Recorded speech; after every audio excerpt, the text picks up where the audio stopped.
Hey guys, welcome back to the channel. This is story about what if Naruto wakes up one morning and discovers his entire life is changed forever. Part 1. Before I start, please do support for more amazing content and comments for part 2.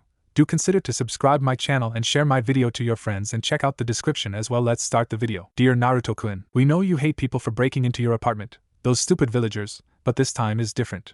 My friends and I have decided that we care for you and want to see you happy, so we are going to do all we can to make it happen. The first thing we did was getting rid of that orange jumpsuit that screams kill me. I know you may say orange is your favorite color, but we know that this is because that is all they would sell you and you needed something to wear. We also restocked your food supplies so that you can grow big and strong.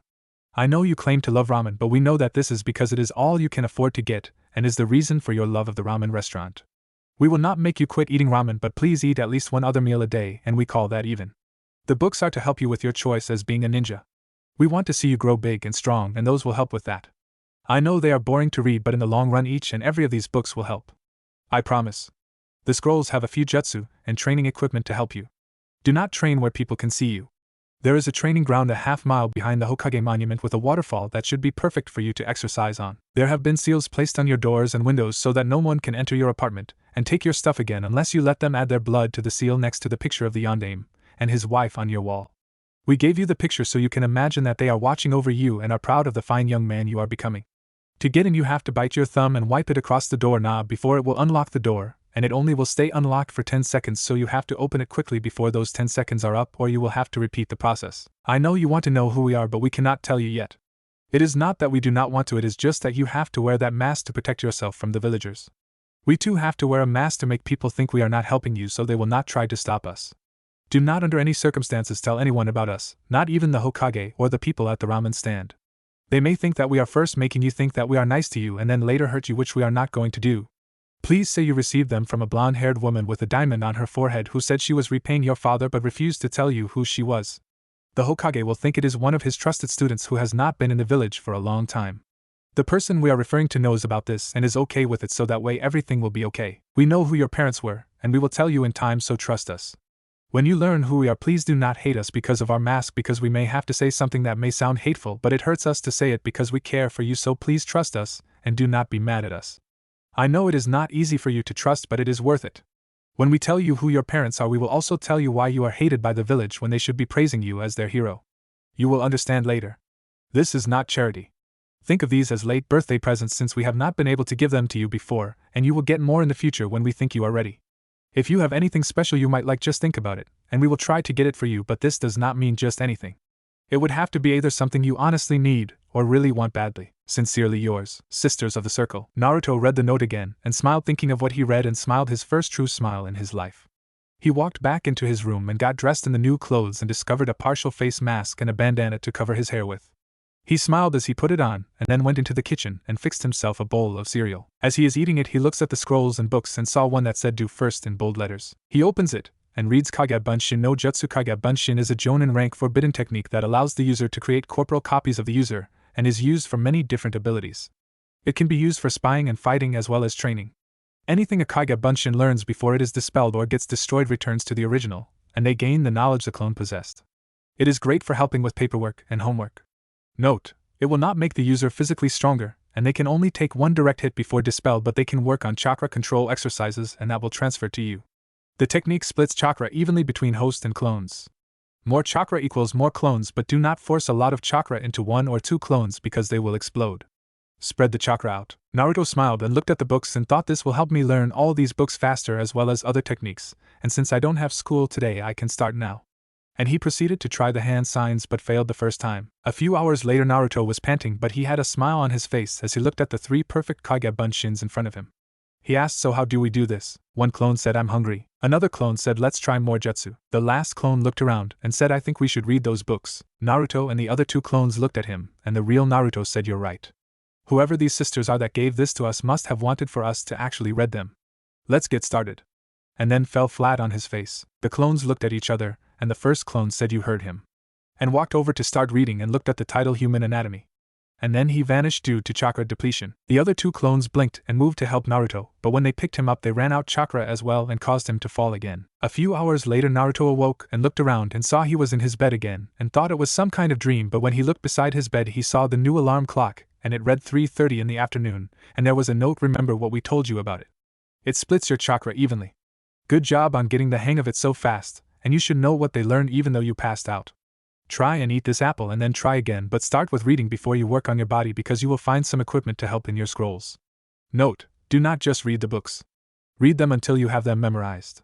SOC. Naruto sighed and got out of bed and grabbed the apple and smiled since this was his first apple he ever ate. He walked back into the living room and walked over to the scrolls and did the Kage Bunshin Jutsu again, and created 3 clones and said, okay, I want one of you to work on that human anatomy.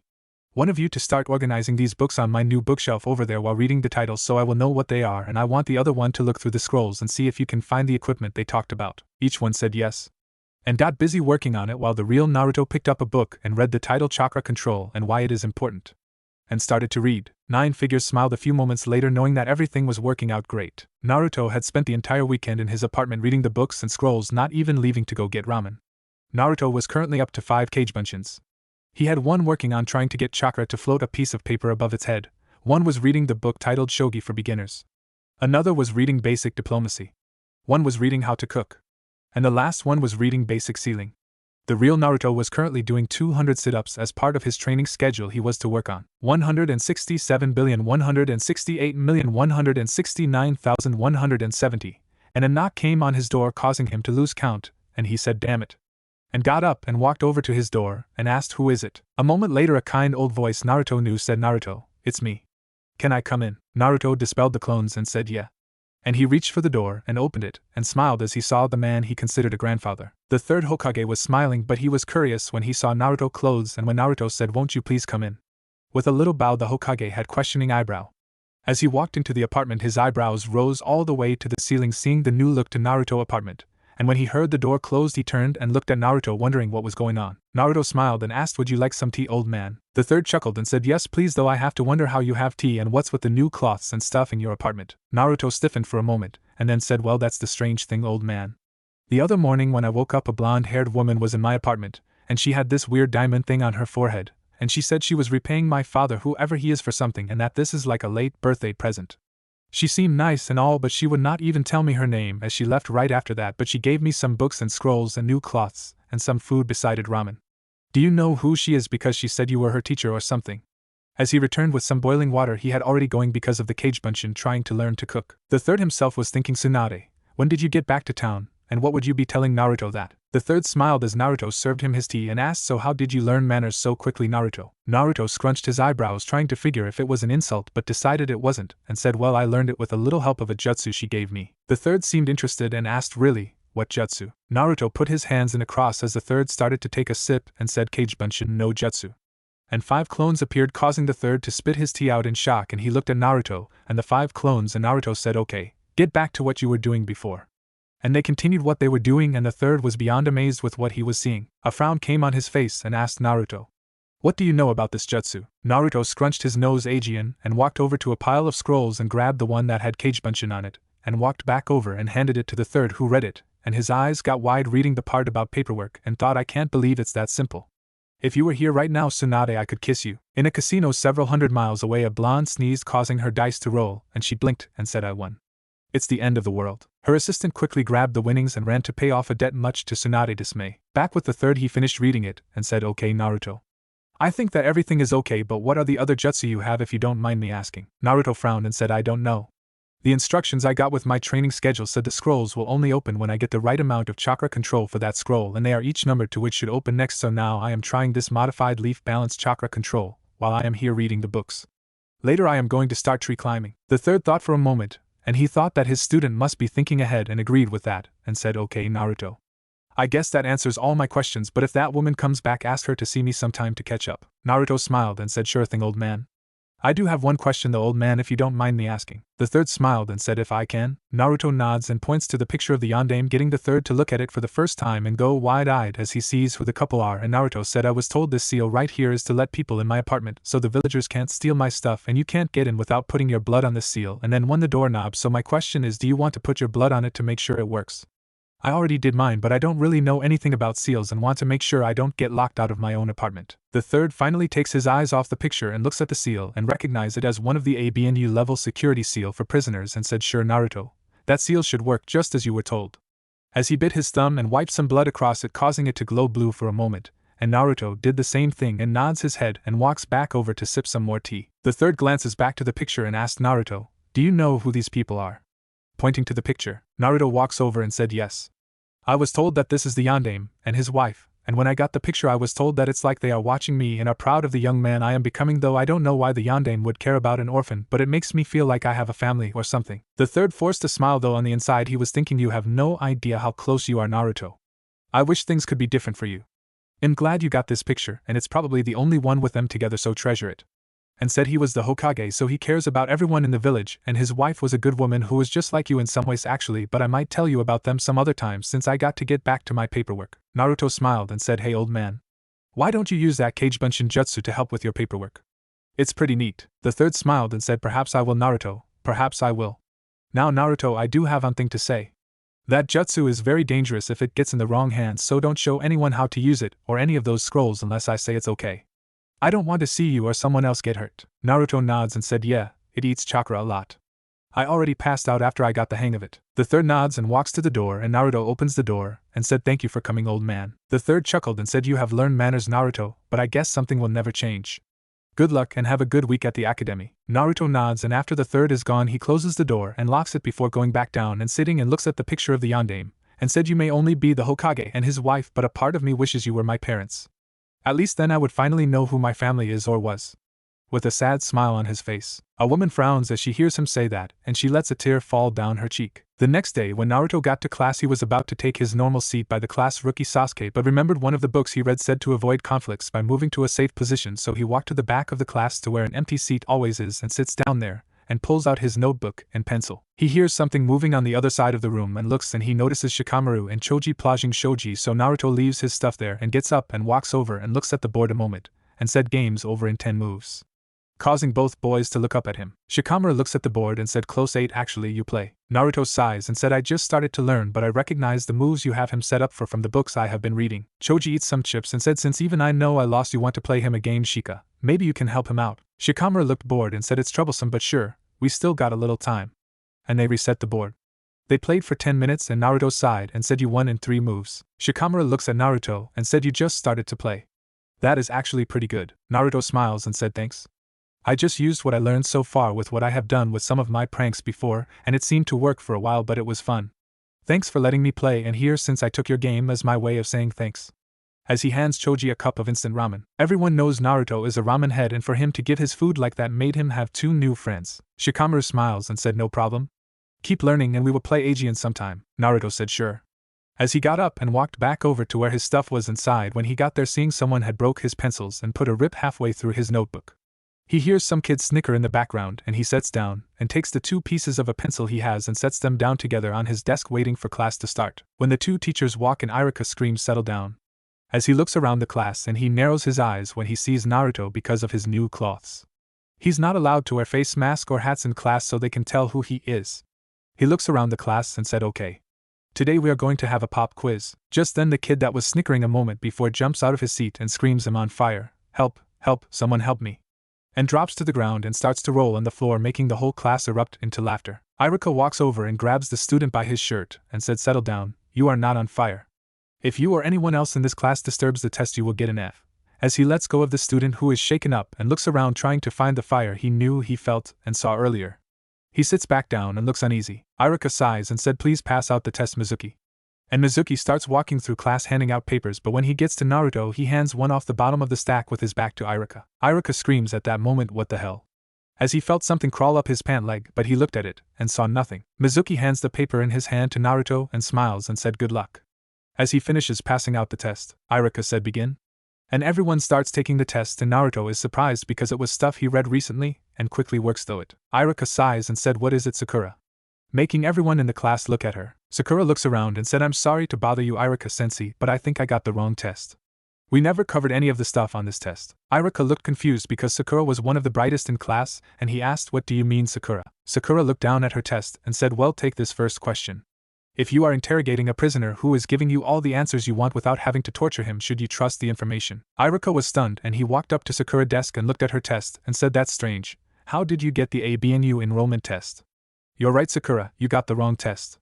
Does anyone else think they got the wrong test? Looking around the class, Mizuki walks through class calm, but inside he is seething because that test was for the demon brat, as Mizuki calls him. He walks past all the tests, glancing at them all, and stops in front of Naruto and grabs his test. And Naruto said, "I was done already, sensei, but I thought we had to wait until everyone finished before turning them in." Mizuki is pissed, and he looks at the test and wads it up and said, "You got the wrong test." Iruka walks up and grabs the wadded paper and looks at it and asked, "What are you talking about, Mizuki? He got the same test as everyone else." Though he does not like Naruto, he does not hate him either. He has started to see himself in Naruto, but it takes time. Mizuki looks at Iruka and said, "Are you blind or something? That thing could not have already done this test. He must have cheated somehow." Iruka looked at the test and saw all the answers were correct, and said, "I don't know, Mizuki. Can you prove it?" Mizuki was royally pissed and said, "Let's give him another copy of the test and watch him and see if he cheats. If he does not and still answers them, then I will withdraw my complaint." Iruka sighs and walks down and gets another blank test, and Sakura asks Sensei, "Why do you doubt him?" "I meant, don't we have a ninja honor code or something? I mean, for Mizuki Sensei to call him a cheater without any proof is like saying something stupid like I'm the QB or something. Without hard proof you can't just go around accusing people, right?" Iruka is torn here, and he thinks a moment and hands the blank test to Sakura and said, "Here you go, Sakura, and sorry for giving you the wrong test." And Naruto, "Even though Mizuki took you paper and wadded it up, I will count it since you got all the answers right, and won't count against you for neatness since it was neat before. As for you, Mizuki, I hate to say it, but Sakura does bring up a good point. Unless you have proof, don't accuse someone of something." As he walks back to the front of class and sits down only to hear a slap, and looks up and sees Mizuki walking down the stairs rubbing his hand, and he looks back and sees Naruto with his head on his desk. Naruto was doing everything he could to hold back the tears he was feeling from that slap to the face he just got, so he hides it as he acts like he's trying to sleep. The class all looked up when they heard the slap, but though it was Mizuki hitting his hand in frustration, but not everyone did.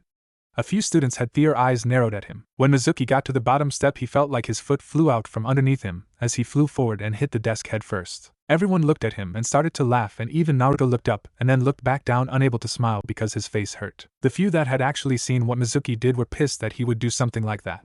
Naruto had a big bruise on the side of his face, and his eye was already swelling. Even with QB healing abilities, it would take a little while. A troublesome shadow user thought, how could he do that? Why do people hate him for so much? It's too troublesome to figure out, but I won't let something like that slide to a new friend. As he withdrew his shadow, he used to trip him. QB wanted out of the cage to kill that man very badly. The rest of the kids finished taking their test, and when about 45 minutes passed, Iruka stood up and got the test since Mizuki had to leave to get checked out after his accident. Iruka sighed and said, "Okay, class. Since Mizuki had to leave, I will let you all go early today. Have fun." And all the kids started to leave. Naruto had pulled his mask over his face and covered his hair in his bandana and ran out the side door that led to the playground before anyone could say anything, and Naruto took off running until he made it to the top of the Hokage monument, and he sat down and started to cry. He cried until he could not cry anymore when he felt a pair of arms come around him, and he thought it was an attack, so he closed his eyes waiting for it, but it never came. A soft female voice said, "Let it go." And one of the sisters of the circle, and we know what happened. It's okay to cry. And he did, unable to take it any longer. When he was out of tears, he asked through a strained voice why. The soft voice behind him said, "I can't tell you yet, but you don't deserve what him and the rest of this village has done.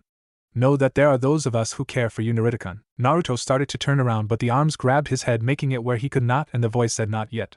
I wish I could, but not yet, because it's not time. No, we are watching and will do all we can to help, but we can't stop everything. I have to leave in a moment, but I want you to think on something and check out that training ground we told you about since you're almost there. Why do you want to get strong?" And then the voice was gone. Naruto asked, "What?" and looked behind him, but the person was gone, and he thought to himself, why do I want to get strong? As he got up and walked toward where the training ground was supposed to be.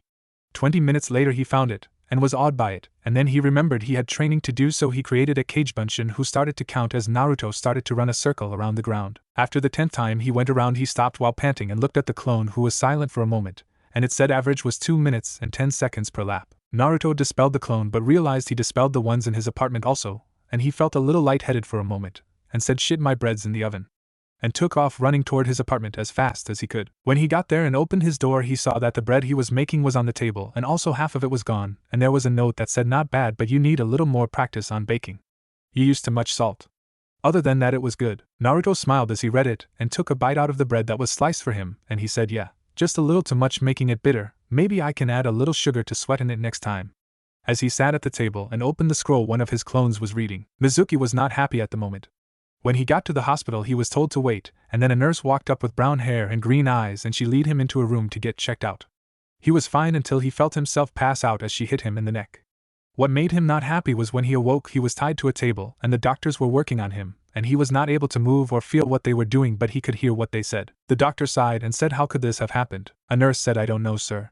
When I found him in the room he was passed out, so I started to do a check and that's when I found this." The doctor asked, "How can a man have both of his testicles ripped off like that and not scream?" Mizuki's eyes were wide open and the nurse said, "I don't know, but whoever did it knew what they were doing because he will never be able to have kids or even get it up Asian." The doctor looked up and noticed Mizuki was awake and said, "Sedate the patient." And the nurse who had brown hair and brown eyes walked up and knocked him out like he was before. That night Naruto fell asleep feeling better than he had in a long time, even though he did not know why, but it might be the fact that someone actually was truly kind to him, or the fact someone hugged him besides the Hokage. The next few years flew by for Naruto. He was happier than he though possible. He still did not know who these sisters were, but they have given him food, cloths, and other things over the years. Him, Shikamaru and Choji had become real good friends. He even tied Shikamaru at Shoji once, much to the lazy genius' surprise. Him and Choji talked about cooking and food. On his birthday the villagers tried to get into his home but earned a nasty surprise. Every time they hit the windows they would not break, and they tried to get in the door they got sent to Ibiki office somehow, and Ibiki and Anko treated them right. His personal training had increased greatly. He had high Chunin level chakra control and he learned he could control wind pretty well and even knew a few wind jutsu that no one in Konoha knew besides Kakashi. His stamina, speed, and strength were scary, though no one knew it because he had gravity seals on that cut his strength back a lot. The Hokage was frustrated because he had not been able to find out who it is that is giving Naruto this stuff since he had Jiraiya track down Tsunade, who denied knowing anything about it, though from what Jiraiya said Shizen seemed on edge about it, but he thought it might have had something to do with the fact she only had a towel on when he found them, or the fact he had his hand on her towel. Sasuke was still the arrogant prick he always was and his fan club was still as strong as ever with Ino and Sakura at the main spotlight. Naruto still did not know why he was hated or who his parents were, but he received a scroll that said he would learn after he passed the genin test, so here he was waiting to receive his headband, having already passed with Kagebunshin's, much to Mizuki's dismay. Mizuki was so pissed it was not funny. After he was released from the hospital he tried to find other ways to get the demon child, but every time something would happen and screw it up. Either some boy or girl would ask about what he was doing since they saw he was in the wrong a lot, or he would have a Jounin or Chunin come and take him away to ask about something totally stupid that he had no time to get him. He got the nickname Idiot Teacher because he acted so stupid sometimes. Naruto graduated about middle of the class, much to everyone's surprise. What hurt him was he still did pranks every once in a while and skipped school to train, but since his book grades were 4th highest in class under Sakura, Ino, and Hinata, he was not the dead last. It was the kid who broke his pencil that day Mizuki slapped him. His weapon skills were second only to Sasuke with a 8 out of 10 on shurikens and 10 out of 10 on kunai, and Sasuke had 10 out of 10 on shuriken and 9 out of 10 on kunai. His genjutsu skills were a little surprise. He could cancel them and detect them no problem and cast a few low-level ones, but the harder ones were beyond his reach. He had also learned mid-Chunin level sealing, which was a real surprise to the Hokage since the only seal master Konoha had was Jiraiya. But the main surprise was that his taijutsu. He had 5 different styles merged together, which made it hard to defend against. The Hokage watched him spar with his shadow clones once and saw him use the Iron Fist, which he asked Guy about, but he informed the Hokage that he had only been teaching Lee and he had not gotten far enough to teach anyone. Gentle Fist, though he could not see where the chakra holes where he was close from his study of the human anatomy, and since he had so much chakra he could still close off or destroy points, which since it was a Hyuga style he had no idea how he got his hands on it. Snake Dance, which caused the Hokage to call Anko into his office, but she proved to him that she never even been near his apartment because someone had came and removed her cursed seal while she was recovering from a fight with a missing knee, and they put a tracking seal on her just for security reasons since Noon knew who took the seal off of her, which she agreed to, but it was taken off after 6 months. Naruto also had medical taijutsu, which the third thought was from Tsunade, though she claims that she never met him, and the last one was the humming bird, which scared the Hokage the most because it was his father's personal taijutsu style, and nobody knew how to use it, and the only copy of it was in his vault. The Hokage does not know about the gravity seals. To the Hokage it was just one big mystery, and he did not like mysteries. Especially when it came to Naruto. Naruto smiled as the rest of the kids took their test, and either passed or failed. He was about to get up when a paper appeared on his desk, but the thing was he had no idea how it got there. It was like he did not see it there one moment, and the next it was. He looked at it, and read, and all it said was, "Go home and meditate until we meet you. No matter how hard it is to wait, just do the meditation. When you find true peace we will tell you everything." Naruto sighed because he only tried to meditate once, but it never worked for him because something would always distract him, but he got up and walked home in his new cloths he got. He looked more like a jounin than he did an academy student. He had on a BNU black pants, a black t-shirt with a red swirl on it. He had a black vest that had many pockets that he carried some supplies and sealing scrolls he made, as well as his face mask and bandana. He also had a black trench coat. If you try to imagine it, think of Kakashi with a beaky coat and do-rag for his hair but all black. When he got home, he opened the door and stepped inside and walked over to a meditation mat he got 6 months ago and sat down on it and tried to meditate. After about 10 minutes he heard dripping, and at first he tried to ignore it until a voice said, "Welcome, Naruto-kun," causing Naruto to open his eyes and see a huge cage with a big red fox sitting behind it looking at him, and Naruto instantly knew who it was. Naruto stuttered, "Kyubi, but how?" As he looked around trying to find out what was going on, Kyubi sat down on its paws and said, "I guess you are wondering where you are, how I am here, why you are here, why did I attack, and who are the sisters of the circle, right?" Naruto was stunned and could only nod, and Kyubi sighed and said, "Okay, first let me tell you about your parents." Naruto narrowed his eyes and asked, "What?" Kyubi said, "I want to start my explaining with them so you will not get lost when I tell you the rest. Your father was Minato Namikaze, the Yondaime Hokage, and your mother was Uzumaki Kushina. Your father had a lot of enemies outside of the village, so the third changed your name to your mother's name so that way they would not come and kill you. Are you up with me, kid?" Naruto could only nod and then said, "With venom, so you killed my father?" Kyubi looked down and said, "No and yes." Naruto was confused and asked, "What do you mean no and yes? How can it be both?" Kyubi groaned and said, "Have you noticed the seal on your stomach?" Naruto thought a moment and slowly nodded his head, and Kyubi said, "That seal is my prison," making Naruto wide-eyed listening to it, and then realized why everyone hates him. Naruto said, "So you are the reason I am hated?" Kyubi could only nod, and Naruto got up and walked to the cage ready to hit the fox, but when he looked at the fox's eyes he stopped and asked why. Kyubi, expecting to be hit, asked, "Why what?" Naruto narrowed his eyes and said, "I want to know everything, starting with why you attacked, and then explain why you said you are not the reason my dad is dead, and then go from there." With mild restrained fury, Kyubi said, "It started about 2 weeks before you were born. A man came into my land and killed my sisters, and I only saw him for a moment, but I would remember that face always. I started to track him down after I learned what he did, but I could not find him. I stumbled across a man who had what you call the bingo book that lists not only missing nin but also important ninja, and I saw a man I thought was the one who killed my sisters. I thought it was your father." Naruto watched Kyubi as it told the story and asked, "So was it him?" Clenching his fist, Kyubi said, "No. It's his twin brother who is named Pain. I did not learn the truth until the moment your father was dying, sealing me into you at the cost of his life. I later learned after I was sealed in you that Pain had hated your father for being famous and having everyone love him, so he framed him. If you're wondering how I know that, I hear what you hear and see what you see." Naruto thought for a moment and asked, "So what's the story with these sisters then?" Kyubi smiled a small smile, but a glare from Naruto stopped the smile and said, "Remember when I told you that my sisters were killed?" Getting a nod from Naruto, "Well, they were not my sisters by blood.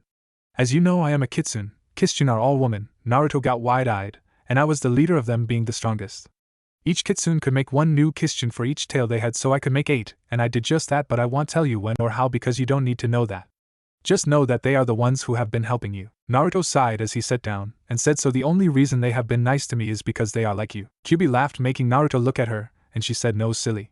Each of the women that are kitsune only became kitsune to be with you because they each love you one way or another." Naruto scrunched his nose in confusion and asked, "What do you mean?" Kyubi sighed and said, "Each of them want to be your wife," making Naruto wide-eyed. He stammered, "But how can that be?" Kyubi smiled and changed to a red-headed woman with red eyes and 9 tails behind her and said, "Simple. As I said, you have made each of us love you one way or another, even if you don't know it. You have a long life ahead of you, but your father did not know something he sealed me into you." Naruto was curious and asked, "What do you mean?" Kyubi sat down and said, "The reason why kitsunes are always female is that when a male is born he is automatically named Prince of the Foxes, and since I was sealed in you that moment you became a kitsune and the new Fox Prince. As such, you are now on your way to be the 10-tailed Lord of the Foxes and Lord of all demons, even though you were born human. You know how you have wind affinity, right?" Naruto nods, trying to get around the fact he just learned he is the prince of all demons, and Kyubi said, "Well, you also have affinity to all the other elements and their sub-elements, but you have to train to use them. For each main element you master, you will get 1 tail of power." Naruto looked at her and asked, "What do you mean?" Kyubi sighed and said, "Okay, you know how the Shodaime Hokage had the ability to use wood, right? Well, he had an affinity to water and earth. He also could use mud as another subcategory." Naruto thought for a moment and asked, "What about opposites like fire and water?" Kyubi smiled at how smart he had gotten and said, "Steam." Naruto nods and asked, "Lightning and earth?" Kyubi snickered and said, "Metal." Naruto thought for a moment and said, "Earth and wind." Kyubi said, "Sand." Naruto sighed and said, "So I have to get control of each of those elements before I get a tail of power." Kyubi thought a moment and said, "Right now you have about 2 tails worth, since you had 1 for being a kitsune and your wind affinity." Naruto thought for a moment and asked, "What about the other 4 tails?" Kyubi smiled and said, "Okay. After you have mastered all 5 main elements you will be a 6-tailed demon, but the other 4 are a little unusual. 1 is dark and another is light, and 1 is chaos. I don't know what the last one is though, because only males can get it, and I never even tried to find it out since the last male kitsune died nearly 6,000 years ago, and I am only 2,000 years old. Naruto looked at Kyubi and asked, so how long will I and these others live then? Kyubi seemed to think and said truthfully, I don't know. You never truly know how long you are going to live, so make each day special. Naruto sat and thought for a moment, and asked, who are they? Kyubi smiled and said, that's where the fun is. I won't tell you. Naruto was wide-eyed and asked, what, why? Kyubi giggled and said, simple, it's a game. We love you, but you have to find out who we are, and you can't just come out and ask, so are you a kitsune, because people will think you're me or crazy and hurt you or them if they find out. Naruto sighed and asked, so what now? Kyubi said, simple. Your body is already getting used to its demonic side, but you will have to train and find my sisters. Naruto asked, what about you? Kyubi smiled and said, I am also one who wants to be your wife, but you have to pass 3 tests for me. Naruto asked, what are they? Kyubi gave an evil grin and said, simple. First you must find each of the other 8 kitsunes and pass whatever test they have for you to prove your love for them. After that you will have to earn all 10 tails.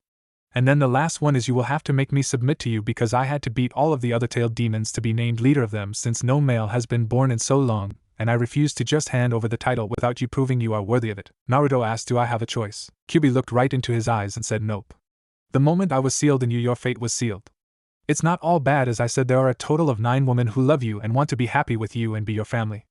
I will help you when I think you need it, but I want help you always so trained to use your own strength. Naruto nods and said, okay, I get it. Kyubi smiled and said, good luck and have fun. They each know that you know of us now, so they will slip clues, and it is your job, Mr. Ninja, to find out who they are. Note that age, village, location, and time are meaningless. As far as you know, they could be on the other side of the world or right next door. They could be a 90-year-old woman or a little 2-year-old girl. The only thing you can know for sure is each of us are strong and are women. Know this. You have kept quiet toward who you care for and who you love, so you will have to work to pass the year test, and some tests could be going on without you even know it, so good luck. Naruto blinked and found himself back in his apartment, and he looked around and noticed that he had meditated the entire night, and it was time to get up and ready for school. He got up and took a shower, trying to get everything out of his mind of what he just learned, but was having a hard time. But after getting dressed, he saw a picture of his mom and dad that had been looking at him for several years, and he said, I promise, Dad and Mom, I will make you proud. As he got ready and left his home with a new look at the world. As he made it to the academy for the last time to meet his team, he walked in the class and took his seat in the back of class and looked around and compared what he always saw agents to what he would see now. A noise brought his attention to the door, and he saw Sakura walk in trying to shove the other one, and then they both fell because the door was too small for 2 people at the same time. He sighed and looked around the class, ignoring the shouts from the female ninja, when he heard his name called out. Sakura, who was sitting beside Sasuke, said, why don't you go and sit by that loser Naruto or Shikamaru? We all know you and him have a thing. Ino screamed, I do not have a thing for Shikamaru forehead. Sakura screamed, take that back, Ino pig. I look like a fox compared to a pig like you. Ino screamed, in your dreams forehead. Why don't you go home with your tail between your legs? Sakura screamed, shut up, Ino pig. You jealous that I get to sit by Sasuke? Why would someone want to be with you when they could be with me? Ino just huffed and walked to the back of class and sat down next to Shikamaru. Naruto looked at both girls and thought that was strange. A flashback appeared in Naruto's mind. Iruka sighs and walks down and gets another blank test, and Sakura asks Sensei, why do you doubt him? I meant, don't we have a ninja honor code or something? I mean, for Mizuki Sensei to call him a cheater without any proof is like saying something stupid like I'm the Kyubi or something. Without hard proof you can't just go around accusing people, right? End flashback. Naruto looked at Sakura and thought, why would she have said she was Kyubi all those years ago, and now she refers to herself as a fox? Yes, she looks good, but her attitude is something unique. Another flashback appeared in his mind. When you learn who we are, don't hate us because of our mask, because we may have to say something that may sound hateful, but it hurts us to say them because we care for you, so please trust us, and don't be mad. End flashback. Naruto thought, could she be one of the mask? This is confusing. Okay, let me think about this for a moment. She calls herself a fox and Kyubi. To anyone else that would be an insult, but if she was a kitsune then it would not be. But how do I prove it? I can't just go around accusing people. A snicker was heard from a few people in the room, making Naruto break his train of thought, trying to find out what was funny but could not tell what it was. Just then Iruka walked into the class. Iruka screamed, sit down and shut up, getting everyone to take a seat. After he was satisfied, he started, okay, today you join the world of ninja, and that has a lot of responsibilities. Today you shall meet Jounin Sensei and find out who your teams are. Skip most. Team 7 will be Naruto, Sasuke and Sakura. Sakura asked, but Iruka Sensei, I thought the dead last of the class was always put with the Rookie of the Year. Iruka sighed and said, normally you would be correct, but the council wants 3 specialty squads this year. A tracking team, an assault team, and spy team, so that's why the last 3 teams are made the way they are. Okay, Team 8, just like the show. An hour later, after everyone had their lunches and Naruto had tried to find Sakura only for her to have disappeared, he walked back into the classroom and took his normal seat, but was surprised when he saw a note on his desk. He picked it up and read, a test to survive will be your downfall, whether it is your goal or your pride. Search for the bell and act as one team and not a team of one. If you do this, you will find you pass the test. To learn who the first sister of the circle is, take the one I most prized possession and give it to the person who is around you at the time who should be upset to receive that possession. Give it to that person and learn who one sister is and your future wife, though you will have to take her on a date and earn the right. Naruto looked at the note and put it away in a scroll and sat in thought for a moment, trying to figure out the question. He looked around and saw that most of the class was not back yet. He had no idea what the test or the bell was or the one eye. After a few moments the door opened and a red-eyed woman and a man with a cig in his mouth walked in the class, and the man said, "Team 10 with me." The woman said, "Team 8 follow me." And both walked outside the class with both Team 8 and 10 both left. Naruto sighed and watched as all the other teams left until only Team 7 was left. Naruto decided to get to know his team better, so he got up and walked down where Sasuke was brooding and Sakura was looking at Sasuke. Naruto sighed and said, "You guys want to talk and get to know each other better? I mean, we are on the same team and all." Sasuke looked at Naruto and said, "You are nothing but an annoyance. If you get in my way or slow me down, I will kill you." Naruto looked at him and sweat dropped before he looked at Sakura and said, "What about you, Sakura-kun? Would you like to get to know each other?" Sakura looked at Naruto and said, "I'm a lady, and from the way you are looking at me I think you are a pervert, and I hate anything perverted." And she went back to fawning over Sasuke. Naruto sighed and decided to try and talk to Kyuubi, so he sat down and started to meditate, but he found himself in front of Kyuubi in her cage. Naruto walked up and asked, "Hey Kyuubi, can you help me out here?" Kyuubi smiled and said, "I can help you, but not with what you are thinking about. Let's work on your chakra control." Naruto sighed and said, "All right. How do we work on it?" Kyuubi pointed to a wall, and an outline of a person appeared, and inside the person there was blue squares, red squares, and white circles all spread out around the outline. Kyuubi said, "Okay, the blue squares are your chakra. The red squares are my chakra, and the white circles are your wind elemental control. Every time you use your wind element, some more of those circles appear along with any other elemental jutsu you use. At first there is only a small amount, but the more you use them, the more that appear. This exercise is one you need to do every day you can to help your chakra control. As you see, there are a number of my chakra spread out in your body along with yours, and there is no order to them. What you need to do is convert my chakra into yours, and to do that you must move your blue squares to surround one red square, and after it is completely surrounded then it will convert to blue. Every day more of my chakra will leak into your body thanks to the seals, so if you don't work on it every day then your control will slip. It takes time to do it, but the less of my chakra in your system the more powerful your chakra will get along with the amount you have. Now the elemental chakra is different. What you must do is move them together, and when they get together they will merge together and form a new circle. Do you understand?" Naruto thought as he looked at it, and said yes. "It's like a game I saw some kids play when I was younger." As he walked over to it, and then started moving the squares around, and after about 20 minutes he finally got one red square surrounded, and he watched as it turned blue. Naruto smiled and blinked, and he saw that Sasuke and Sakura were both looking at him, and he asked what. Sasuke muttered "idiot" and pointed to the door, and Naruto looked and saw a man with one eye covered, and Sakura said, "Come on." He said he wanted us to meet on the roof.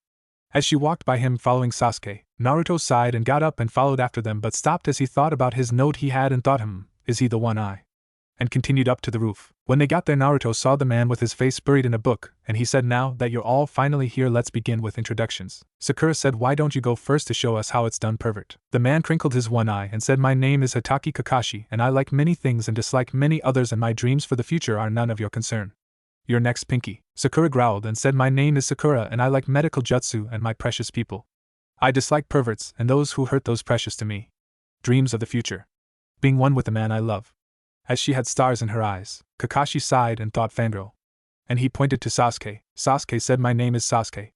I am an avenger. I don't have dreams, but I have a goal. To kill my brother and restore my clan." Kakashi nodded and pointed to Naruto as he puts his book into his pouch, and then pulls out a couple of pieces of paper. Naruto seemed to think for a moment, and smirked before he put his hands together, and 4 cage bunchins appeared, and 3 of them hinged into copies of Sasuke, Kakashi and Sakura, and the last one stayed as him. They each sat down beside each person they looked like, and the Kakashi clone reached into his pouch and pulled out a copy of Kakashi book and said in Kakashi voice, "Okay, we have her avenger who thinks only of himself, and all the guys are wondering if he's gay since he won't look at any of his fangirls. A girl who seemed to have a reasonable dream and may have a future in her chosen skills, and don't forget me, the perverted teacher. Now the last student I shall introduce, since he's beside himself like everyone else here. His name is Naruto Uzumaki. Blessed and cursed depending on how you look at it, and as far as he knows his family is dead, but he dreams he got some secret admirer somewhere, but who knows. Anyways, that's all for today. Dismissed." And each of the clones of Team 7 walked over the balcony and jumped off, and several popping sounds were heard. Kakashi said, "Well, that's interesting. Anyways, tomorrow there will be a survival exercise at 6 a.m. at the Memorial Stone. Don't eat or you will throw up. CYA." And he left in a swirl of leaves. Naruto burst out laughing as his other two teammates looked at him and Sasuke asked what's so funny dope. Naruto pointed to the balcony where the clones jumped off and one walked back over the balcony and over to Naruto, and handed him a pink book, and Naruto said I think since you hate perverts you should have the honor of Sensei's book. Handing Sakura Kakashi book. Both his teammates looked at him and Sasuke asked how did you get that? Naruto said when I created my Kage Bunshin I had created 6 in actuality. The 4 you saw up here and 2 hanging on the side of the building.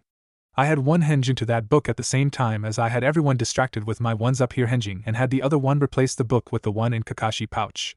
I then had my Kakashi clone reach into his pouch and pull out the book that had been replaced with a kunia from its pouch, and then he pulled out Kakashi actual book.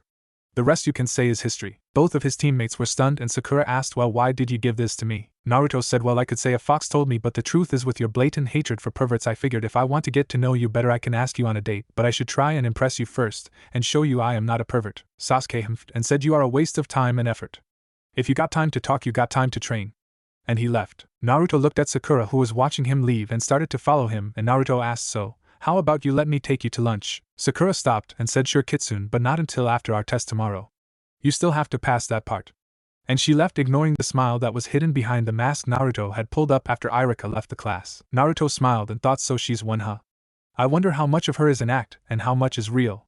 As he left to go to his apartment, Naruto went home and went to fix him something to eat and after eating he meditated some more and soon started working on the chakra board of his body. Deciding to work on one area at a time he started with the legs. Naruto worked on it for hours and when he finally got one half of one leg done he passed out from mental exhaustion. Naruto awake at 7 a.m. and frowned and quickly grabbed an apple and ate it on his way to the training ground. When Naruto got there he was surprised that Sasuke was brooding. No, that was not what surprised him. Sakura had changed her appearance to match her cloths to that of what she wore in Shippendo, and she looked hot and also ready for a fight. Naruto walked over to where she was and Sakura turned and smiled and said well, Naruto, are you ready for this? I don't want to see you hold back any. I want to see what you really can do. Naruto smirked and said deal? But the same goes for you. I got the feeling you're better than you let on. Sakura grabbed her heart and said in a mock tone why would little old me fake my true skills? Sasuke said you are both idiots. Naruto and Sakura both shot him a glare and Naruto asked so are you going to tell me about any others? Sakura smiled and said nope. I only gave you clues for the last 5 years but I may or may not have been the only one. Naruto sighed and said so are you going to tell me how you met her? Sakura said only after you find the others will you learn the truth. A voice from above them said the truth about what? Making all three look up and see Kakashi sitting there with a pissed look. Sakura said the truth that Naruto has his own fan club among the females ninja and because of his little friend we hid the truth but unlike the Avenger Naruto is a decent guy. Much like his father was from what I heard. Kakashi I was wide and said and who is Naruto father and what little friend are you talking about? I thought Naruto was an orphan and everyone avoided him. Sakura said 2 names left and 1 up from your teammate's name. I still don't see how adult can't figure it out. He's basically a carbon copy of his dad. And as for his friend, a lot of people have loose lips. Especially on his birthday. Only reason I said anything is because of how you feel son of the White Fawn. You know you need a new picture in the bingo book. The one they have makes you look like a kid. Sasuke asked what are you idiots talking about? Are we going to test or what? Naruto said yeah, take the kunia out of your ass. Anyways, are we going to start sensei? Kakashi was getting over his shock about hearing not only did Naruto know about his tenant but also his father, and said right. The mission is to get these 2 bells from me. If you don't get a bell you get set to the academy. You have until noon. Come at me with the intent to kill. Ready begin. And Sasuke jumped into the bushes to hide while Naruto and Sakura stayed where they were. Naruto smiled and said ladies first. While he motioned with his hand, Sakura smiled and pulled on a pair of black gloves and said don't blame me if there's nothing left. As she looked at Kakashi before drawing her fist back and slamming it into the ground. In the Hokage office the third was brought out of his reading as well as his 2 Kage Bunshins when an earthquake hit Konoha. The third raised his eyebrow and thought is Tsunade here? And he pulled out his crystal ball and started scanning in the direction the earthquake came from and furrowed his eyebrows as he looked at the destroyed training ground and a ghost white Kakashi and a wide-mouthed Naruto both looking at Sakura who was bringing her fist out of the ground. He thought oh hell, another Tsunade. Naruto looked at the damage and Sasuke was shaking in both fear and awe in his tree. Kakashi was praying to stay out of her reach. Sakura smirked and said okay Naruto-kun, I anteed up, now it's time to see are you in or out. Naruto one not to back down from a challenge put his hands in a ram's seal and said Kia. Everyone was looking at him when he did that and then he was gone. Kakashi only dodged the strike to the ribs because of years of training Agent's guy. He jumped away from the super fast Naruto and quickly uncovered his Sharingan. Naruto narrowed his eyes and asked are you an Uchiha? Sasuke was wide-eyed in the tree he was hiding in. Sakura said no, from what I learned he got it from his teammate who died during the war. We can't play around anymore Naruto-kun. It's time to take it to him. Any jutsu we use now he can copy and counter. The only advantage we have is speed training and taijutsu agents that Yo Sasuke. We need to work as a team to win or we all go back to the academy, and you can forget about killing Itachi. You in or out? Sakura smirked as Sasuke jumped out. Anyone who says the words kill Itachi instantly has his support. Sasuke smirked and started to do hand sign, and Naruto saw that it was a fire technique from the first hand sign and started doing a wind technique as well. Kakashi saw Sasuke doing the hand sign for a fire style, fireball jutsu, and started to do the hand signs for a water dragon. When Sasuke breathed out his fireball, Naruto said wind sly, gale force jutsu. And it caught Sasuke fireball, making it bigger and also faster as it crashed into Kakashi water dragon. But during this attack, Sakura had grabbed a huge slab of earth and threw it behind the fireball, so while the steam was covering the area thanks to the 3 jutsu, Kakashi had just barely enough time to replace himself when a huge slab of earth destroyed the log he had switched places with. He was brought out of his thoughts by a shout of Kamatachi, and several wind blades came at him. He replaced himself Aegean only to find himself being caught with ninja wire from Sasuke, who had tied it to a couple of shurikens. Kakashi had to replace himself Aegean. He was starting to get pissed, so he appeared in front of all 3 and was prepared for an attack from behind when the unthinkable happened. It would later be told that Kakashi was knocked out by an S-rank jutsu, that all information about it was secured in the Forbidden Scroll. When Kakashi went to attack, he went to attack Sakura, but when he had hit her, she went up in smoke. As the smoke cleared, there stood 25 blonde-haired nude girls, and to the horror or fantasy of his life, also Kakashi female genin teammate Rin, all completely nude. Kakashi was sent flying backward from blood loss, not only knocking himself out but also the geyser had blown his face mask off.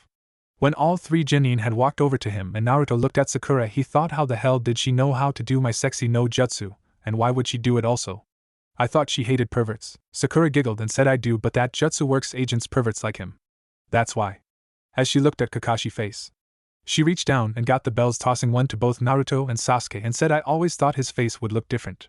Besides being a little pale from being behind a mask, I can't see anything wrong with it. Naruto was wide-eyed and asked, can you read my mind? Sakura said, no.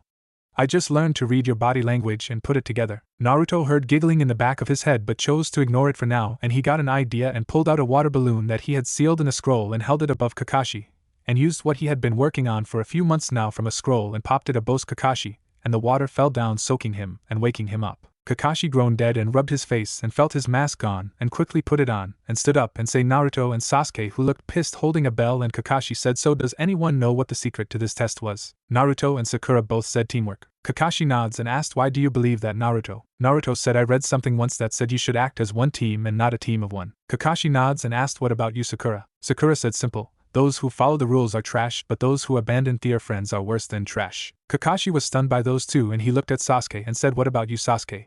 What do you think was the meaning of this test? Sasuke said, to get the bells. Since Sakura does not have a bell, she goes back to the academy. Naruto said, no. If anyone does, it's me. And handed the bell to Sakura. Kakashi sighed and said, Sasuke, you failed this test. Both Sakura and Naruto figured out the real test, and when they had you help them, they completed the mission. Anyways, Team 7 passes thought just barely for you, Sasuke. Meet here tomorrow at 7 a.m. and don't be late for our first mission. Sasuke looked at Naruto and Sakura and said, fight me. Naruto said no, and he turned to look at Sakura. Sakura said, Sasuke, we are teammates now, not enemies, so no. And she turned and started to walk away. Sasuke was pissed, and he went to grab Sakura and make her face him when she turned and punched him, sending him flying toward the Hokage monument. Naruto was floored by her strength and asked, if I say something wrong, you're not going to do that to me, are you? Sakura smiled and said, no. There's an old saying that if you don't learn from the past, then you are doomed to repeat it. My life as a fangirl was a mistake at first and a mask later. I learned from it, but Sasuke feels that because of his bloodline, then he should be treated as a god. I can't stand that kind of attitude. So do you want to go eat? I am sure you have a lot of questions. Naruto smiled and said, how about I cook for you? Sakura said sure, and they both started to walk toward Naruto's apartment. A few moments later, Kakashi appeared in front of them and said, the Hokage would like to speak to both of you. And he put a hand on both their shoulders and left in a swirl of leaves. They all three appeared in the Hokage office, and the third looked at them and said, Naruto, Sakura, it's good to see you both. I am sorry for interrupting your time, but I got a few questions that I need answered if you both don't mind. Naruto was confused but said, sure, old man. What would you like to know? The third asked, so how long have you know who your parents are and the Kyuubi? Naruto sighed and heard Kyuubi in his head telling him to repeat what she said. Well, I was reading about seals, and since I noticed my seal, and I realized that there must be something powerful sealed in me. I then thought about my life and all the hatred and all the names I hear people call me, and then when I heard Mizuki call me Kyuubi brat under his breath, once I knew what it was. As for my parents, I saw a little kid drawing last year on my birthday of the yondaime, but the kid had put whiskers on the drawing and it looked exactly like me. Then I realized what that lady meant when she said that the yondaime and his wife would be looking at me and are proud of what kind of man I become. I don't know my mom's first name, but I figured her last name was Uzumaki, and that's where you got it from. The third sighed and said, you're smarter than you let on, Naruto. Yes to all of your question. Your father was Minota Namikaze and your mother was Kushina Uzumaki. Naruto nods and the third looked at Sakura and asked, so how did you know Sakura? Sakura said, well, after me and some friends started to question why we saw Naruto getting treated the way we started piecing it together. His birthday along with people's cold stare and words were enough for us to figure out the Kyuubi, and then we heard some people talking about the killing the demon instead of sealing, and we questioned why Naruto was chosen, and similar to Naruto during the Kyuubi festival someone had taken a doll of the Kyuubi and the Yondaime, and put the Yondaime's head on Kyuubi body and put the whiskers on his face with a kunia in its chest. It was not too hard to figure out when you saw something like that. The third sighed and said, so much for S-rank secrets. Can you please tell me who these friends of yours are, Sakura, that know this? Sakura sighed and said, I'm sorry, but I can't. The third asked, and why not? Sakura sighed and said, we each like Naruto, and have made a challenge to not only help him with his ninja training but also our own. It was decided that whoever was on his team would be the first to let clues slip to it, and since I was assigned to his team, then I would be the first to reveal. We don't want Naruto to think that we are easy or that we just respect him and want to be close to him because of his father or Kyuubi or anything else. We want to do it because he is a nice guy and deserves friends and more. Kakashi was watching all of this and asked Sakura, if you don't mind me asking, how did you learn to use that super strength? Sakura chuckled and said, I want to be a medic nin, so I started researching Tsunade since she's the best medic nin, and I have through trial and error gotten the secret of her strength down, but I still got years before I can reach her level. Kakashi nodded and looked at Naruto and asked, how did you get so fast? Naruto scratched the back on his neck and said, seals. Both the third and Kakashi looked at him, and the third asked, what do you mean, Naruto? Naruto sighed and said, I have been using gravity seals for over 3 years now. Every time I get used to the weight, I increase the chakra. As he showed the seal over his heart, and ignoring the blush Sakura had on her face, Kakashi saw it but chose to ignore it. The third was stunned but let it slide, not having anything else to say. He knew Naruto mysteriously got a lot of help when he was 7, and Naruto had shown such great potential. He looked at Sakura and asked, so, how long have you known who Naruto really was? Sakura thought for a moment, and said, I think I first figured out about the fox when I was 5 and then about his dad when I was 9. The third sighed and said, I wish to thank you for being acceptive of him. Sakura nods and asked a question that would make all future discussion a new subject. She asked, since Naruto is the last of his clan, will he fall under the clan restoration law like the Uchiha? That is a question my friends and I were wondering about. Everyone looked at her and the third asked, why would you like to know that? Sakura smiled and said, I will tell you this. There are 9 of us that want to one day marry Naruto. Anyone who can make it through the hell he has and still smile and try to be nice to everyone would not only make a great husband but a good father also. With confidence in her voice, the third said, you do realize you are only 14 years old, Sakura? Sakura said, and I am also a ninja, and I don't mean today, Hokage-sama. I know ninja who want to have a family have to start younger than civilians. I already know that along with my friends. I am not ready yet to have a family, but I know that I will want one sooner than some. The third sat quietly for a moment looking at Sakura and then at Naruto, who seemed to be in deep thought, and said, I will say this now, Sakura. The answer is yes, but he won't be able to marry you or anyone else until he is a chunin or has become financially stable to begin a clan. He can't get his inheritance until he passed both of those or he becomes 16 years old. Sakura nods and said, I understand. I ask that you not mention any of this to anyone, also Kakashi or Hokage-sama. I care for Naruto as do my friends, but my mother, as you know, is one of the closed-minded idiots in this village. I have acted like Sasuke fangirl for years just to keep her from finding out the truth. Kakashi chuckled and said, you must really love Naruto then, because everyone in the village has you and Ino as 2 of his most devoted fangirls. Sakura smiled and said, yes. A ninja life is built around deception. Don't you agree, Naruto? Naruto blinked for a moment, seeming to be in his thoughts, and when he looked up something was different about him, and he said, yeah. It's just taking a little to get used to someone actually caring for me. In a sad tone, Kakashi said, well, I guess I should get going. I got to get a new copy of my book after you stole it yesterday, Naruto. Naruto smiled and said, I did not steal your book. The last time I saw your book you had your hand on it when you jumped over the balcony. The third laughed as Kakashi said, but that was a clone hinged into me. Naruto said, so you admit it was you that took your book? Kakashi said, you do know that I am your sensei, and I can make your life hell. Naruto snorts laughing and then stops and looks down, and said, you know what dawned on me a moment ago? If I had to guess, the only reason Sasuke and I are on the same team is someone felt that you having his bloodline would make you perfect for teaching him, and adding me to it was either a request by you because of who my dad was or by the council who ordered you to focus on Sasuke in the hopes that I would be killed the first time out of the village. As he sat down in a chair, ignoring the looks he was receiving, Kakashi asked, what makes you say that, Naruto? Ignoring the fact that he was right about the council, Naruto sighs and said, I'm not an idiot, Kakashi. I can tell that the only thing that's kept me alive until now has been the old man there. Sakura asked Irika in class, why was the rules changed this year away from the Rookie of the Year, and the dead last put together, and he said there were to be 3 specialized teams. A tracking team which would be Kiba team, a spy team which would be Ino's since she can enter people's minds, and an assault team. With all the times Mizuki tried to make me fail in the academy, and the looks I received when I walked out of the academy with a headband, anyone can see they were not happy about me passing and would never put me on an assault team because they're scared of me. They say they want an assault team, but they want put Sasuke in a situation that can get him killed because they love bloodlines. They put me on Sasuke team hoping I would take the killing blow for the Uchiha, and I suspect that they have Sakura because of her fangirl devotion that she hid behind would do the same. I know the moment the old man here has replaced my ass as the first on the chopping block. It's the same reason why Sakura and her friends have to remain secretive about being friends with me or possible more. Naruto got up ignoring stunned looks everyone was ginning him, and Naruto said with his back to them, Sakura, I appreciate what you and your friends have done for me, but I can't see you throwing your life away for me. Nobody but us knows this, so I ask you. Please don't throw your life away for me. I'm not worth it. And he left out the door. Sakura was so stunned she did not know what to say. Kakashi sighed and said, what happened? The third said, I don't know. Sakura sighed and said, it's sad, but he's right.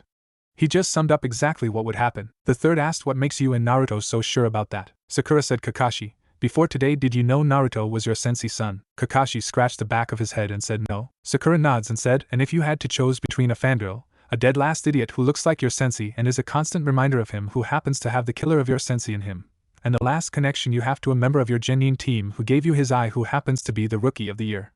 Which would you have trained the most, especially when the council tells you to spend time with Sasuke because he's a flight risk? As she got up and walked to the door, she stopped and said you would have honored Obito memory and focused on the easiest one who reminds you of yourself. Hell, I bet you would even teach him the Chidori as a way to bond. As she left the room, both men were stunned and the third asked how the hell did those two get so perceptive. Kakashi could not answer. Both Naruto and Sakura had hit too close to home. He realized that he would have left them alone and focused on Sasuke. That thought made him feel even more terrible now that he knew Naruto was his sensei's son. Sakura had left the Hokage office and thought, where is he at? She heard Kyuubi say he's currently in his apartment crying. I don't know what happened, but suddenly his mind played all the scenes together and made him believe that if he wants to protect you then he needs to keep you away. I still wonder sometime how his logic works. Another voice in her head asked, can you handle it, Sakura, or do you need some of us to help? I can be there in about 20 minutes. Sakura thought, no, I can handle it, but don't kill me if he becomes a pervert. With a smile on her face, a scream in her head said, don't you think about going past first base, Sakura. Sakura snickered as she approached Naruto apartment building. A few minutes later she was standing outside his door, and she looked both ways and bit her thumb and wiped blood on the door, opening it, and walking inside, quietly closing it behind her. She looked around and saw he still kept his place pretty neat as she slipped her shoes off and smiled at that way his apartment was kept, and walked toward Naruto's bedroom and saw him laying on his bed in the fetal position with his back to her, and she frowned and walked over to the bed and sat down beside him. Naruto stiffened and opened his teared eyes, and Sakura said, you are an idiot. Don't you think me and the others know what it's going to be like for us?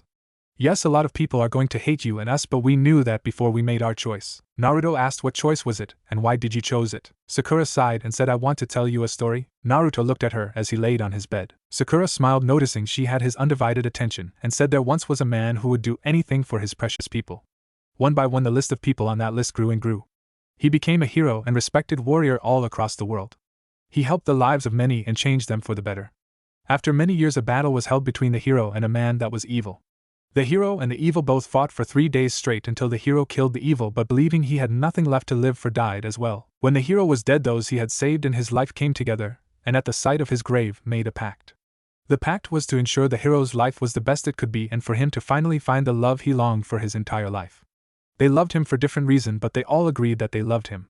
That was how the Circle of the Sisters was first made. Naruto listened and said, so you all chose to become sister of the circle just like the woman who wanted to honor the hero. Why choose me? Sakura giggled and said, because you are the hero. Naruto was stunned and asked, what do you mean I'm the hero? Sakura sighed and said, you see, Naruto, you know how I along with the others know of Kyuubi, right? Naruto said, yeah, you're all kitsune somehow, but I don't really understand. Sakura nods and said, well, what happened is Kyuubi was freed by you. Naruto blinked and blinked again and asked, why would I do that? Sakura looked at him and said, remember how I said you were fighting an evil man? That man was your uncle. The one who killed Kyuubi's sisters and is a man that will be coming after you. We each had to watch helpless as you faced him and his followers to the point that when it was over, there was nothing we could do. You forgave Kyuubi and gave her freedom before the fight. She had seen everything that you seen and heard, and so she knew that we each had feelings for you. We may have not at first, but as time went we did. The man you became who we each wanted to live with for all eternity. Kyuubi offered us a chance. A chance to not only make your life better but to prepare you and also stand beside you during the trials ahead. That is why we love you. We see the man you are now, and we also know the man you will become. You are already becoming him by your actions today. Your wish to protect us from harm. Naruto was stunned and said, so you all came from the future. Sakura smiled and said yes, but we don't know everything that's going to happen. We know a few things, but we are just going to act the way we think is best and pray for everything to work out. Naruto looked at her with more interest and asked, so what is the future like? Sakura's smile faded and said, all I can tell you is that you will have to train a lot, but the more of us you discover, the more that will be able to not only help you train but also teach you other skills to increase your fighting skills. What we hope is when your uncle starts to make his move, you will be Hokage level, or stronger. With a smile returning on her face, Naruto sighed and said, so are you going to give me any clues as to who any are? Sakura said nope. And she grabbed him and pulled him into a kiss, shocking him. When Naruto's eyes returned to normal, he closed them and deepened the kiss. After a few moments they broke their kiss and Sakura sighed as she looked at the clock. She got up and said, I hate to say it, but I have to leave. My mother will want to hear about my test today. I think I will tell her I got a boyfriend, or maybe not. As she winked at Naruto as she left the room. A few moments later Naruto heard the door close and he sighed. Naruto got up and went to take a shower but stopped when he walked into the living room. He looked around thinking he sensed something, but after looking around and thinking nothing, he went into the bathroom. A few moments after the water turned on, Naruto heard the door to his apartment close Aegean and walked out and saw it was empty Aegean and thought someone was here besides Sakura. As he walked back into the bathroom to finish taking a shower, outside his apartment door a brown-eyed girl was walking away with a faint blush on her face along with a smirk on her face. When Naruto got ready to leave the next morning, he noticed something he never seen before. A sword was sitting on a stand by his door. Naruto had not done any sword training. He picked it up and saw a note on it. He read, hello Naruto-kun, this sword is unique. It was designed so only you could use it or one of your children. Anyone else tries to use it, and it will shock them. I am the second sister you will have to meet. The sheath of this sword has a picture on it. The picture is a location in Konoha. Find it and go there at dawn. I will be there for 30 minutes each day until you find me. Bring this sword and try and practice with it. When you can last 30 minutes against me in a Kenjutsu battle, I will tell you my name. Naruto sighed and looked at the picture. It was a picture of a training ground, but unlike most training ground, there were 4 training logs. Naruto tried to recall any training ground like that but could not think of any. Strapping the sword on his back after getting ready, he went to Team 7 training ground. He made it there about 20 minutes later and Sasuke was sitting there waiting and Sakura was currently walking on water while practicing katas. Naruto smirked and created 50 cage bunchins and had them walk on water with 10 of each working on the 5 taijutsu styles he knew, while the real Naruto walked to a training log and took the sword out of its sheath and started doing slashes into a log trying to get the feel of it. After about 10 minutes one of his clones said, you're using medic taijutsu, Sakura. Sakura stopped and looked at the clone and smiled and said yeah. The clone said, how about a little spar? The 10 of us against you. Showing the 10 that used medical taijutsu. Sakura said deal? As she got a glint in her eye. Sasuke, whose jaw was sore from yesterday, said you're both idiots. After about an hour of working on his sword and Sakura going back to water walking and working on her taijutsu and Naruto other clones water walking and using the other 4 styles he knew, Kakashi showed up. Kakashi said yo? Everyone looked at him and Sakura looked confused for a moment but shrugged. Sasuke said, so Kakashi, what are we going to do today? Kakashi said, well, I already went to the Hokage office and we are to catch the Fire Lord's cat Tora. Sakura looked at him and asked, can we kill her? Naruto sheathed his sword and put it back on his back and Kakashi said nope. In fact, I have a challenge for you. Today we are having a competition with another Genin team. It's a speed test to see who can track down and capture the cat the fastest. Sakura paled and said in a pleading voice, tell me you did not get Team Guy. Please. Kakashi smiled and said yes I did. I figured with Naruto showing so much speed yesterday that I need to get you all up to that speed, so why not compete against the fastest team around? Naruto smiled and said that don't sound so tough, Kakashi-sensei. Sakura looked at him and asked, are you an idiot? That team is as fast as you are without your whites on while they have tier on. Kakashi looked at Sakura and said, you have a lot of info on the other teams, Sakura. Care to tell us how? Sakura said, to try and learn medic skills better. I followed a medic team around for a week when I was in the academy. I met some of the other teams, which is how I learned water walking. Besides, who can't hear Team Guy? Kakashi shuddered as an imaginary flames of youth rant went off in his head. Ever since the previous night he vowed to himself he would teach all 3 to the best of his abilities. Naruto and Sakura had both hit home on their rants. Kakashi said, anyways, let's go to training ground 22 so we can meet them and get this mission started. As he started leading his 3 students toward Team Guy training ground, on the way a thought struck Kakashi and he said, Naruto, why did you use wind jutsu during the test? Naruto said, it's my affinity. Kakashi nods and asked, do either of you know what your affinities are? Sakura said, yeah, I'm water and Sasuke is fire with a touch of lightning. Sasuke looked at her and asked, how do you know that, Sakura? Sakura sighed and said, that idiot Mizuki instead of giving me a test once gave me each student elemental affinities. Sasuke humphed and acted like he did not care. Naruto snickered and said, I would actually like to see that idiot quit being a shinobi. Not only does he screw up handing out tests, think people are taking the wrong test, hits his students but also bipolar. Sakura said there's times I think you are bipolar also Naruto. Kakashi held his amusement as he saw they were walking on the training ground and he yelled yo guy, getting everyone's attention. Naruto looked around the field and went wide-eyed as he pulled his sword off his back and looked at it before he looked at the field. He put the sword on his back and looked around and saw a girl with her hair up in a set of buns picking up weapons. Naruto was about to say something when Sakura said Naruto, I know what you're thinking and cool your jets. Remember what the note said and follow it. It might or might not be her so stop from embarrassing yourself. Besides it could all be a coincidence. Naruto nods and suddenly a green blur shot past him and a boy with a bowl cut and green span appeared and he said hello there lovely young maiden. I am Rock Lee and I will protect you with my life. Would you do me the honor of telling me your name? As he held Sakura's hand, Sakura shook his hand and squeezed it enough to make Lee wide-eyed and said I am able to protect myself and I am also taken but my boyfriend is a secret. I will tell you my name to be friends and that is Sakura Haruno. As she let go his hand and he rubbed it, Lee said then I am honored to meet you Sakura and I hope we can share our flames of youth one day. Naruto scrunched his nose and asked flames of youth. What's that? Guy screamed oh my hip rival. How can you deny your most youthful students the knowledge of youth? Tell me young sir, what is your name? Naruto looked at Guy and said you say something. As he rubbed the ringing in his ears away, Kakashi dropped his book looking at Naruto and smiled behind his mask and before Guy could say anything Tenen said hey you, the boy with the sword. Are you any good with it? Naruto took it off his back and said yeah, why? As he pulled it out of its sheath, Tenten looked at it, and narrowed her eyes and walked over and punched Naruto in the face much to the shock of everyone. Naruto dropped his sword and asked as he was rubbing his face why the hell did you punch me? Guy said yes Tenten, why did you punch this most youthful student? Tenten said he's lied to me just then. I can tell by the way he held the sword as well as the way he moved with it as well as the condition the sword is in he does not know shit about swords.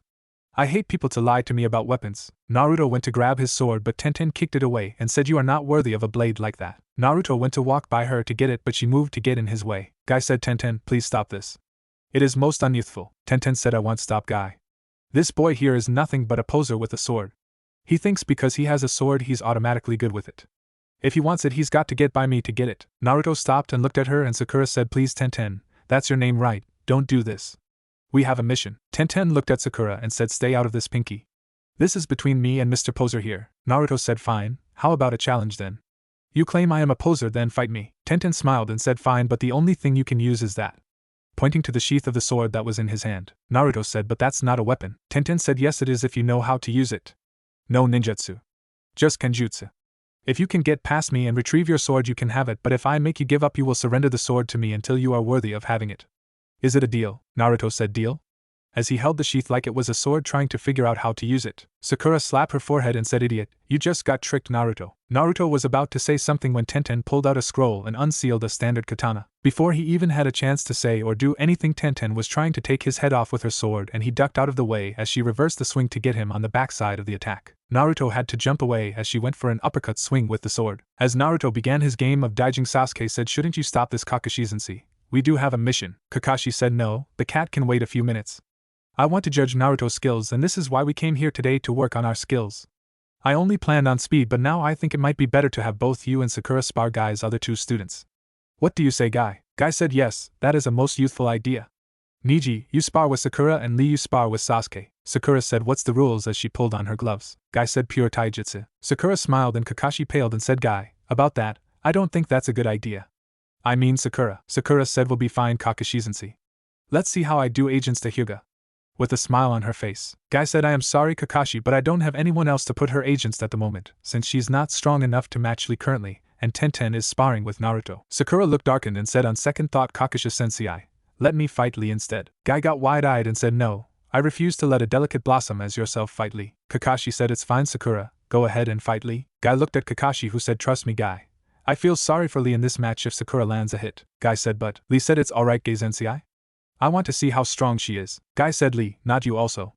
As he looked at his favorite student, Sakura said ready when you are Lee. Lee said ladies first. Sakura smirked and jumped in the air and grabbed her leg and Tenten looked at them out of the corner of her eye as she was leading Naruto through the fight and screamed Lee, get out of there before it's too late. As she stopped drawing everyone's attention to Sakura who was starting to come down, Sakura screamed Titanic leg drop. As she approached the ground in front of Lee, Lee taking Tenten's warning to heart jumped back just before impact, and when Sakura's foot hit the ground it created a 50-foot crater shocking everyone. Guy whose eyes nearly fell out said that's Tsunade's strength. Kakashi said, now you see why I tried to warn you. Guy nods and Sasuke, who had yet to do anything, narrowed his eyes and thought I must learn how she did that. Naruto, whose eyes were wide at it, turned to look at Tenten but saw she was holding her sword at his neck and said, you lose. You let a simple distraction cost you the match. As she turned and walked over to get the sword, Naruto's eyes darkened a moment and said, I want a rematch. Tenten said, no. You don't have any idea on how to use a sword, and I will not fight you again until you learn to use a sword and fight me for this blade. I will hold it until then. As she sealed both her sword and the sword that belonged to Naruto, Guy cleared his throat and said, alright, that's enough for today, we still have a mission to do. Trying to get the idea of what he just saw Sakura do out of his head, Lee was also in a state of shock. Niji was still sitting in a meditation position, opened his eyes and said, fine, let's go.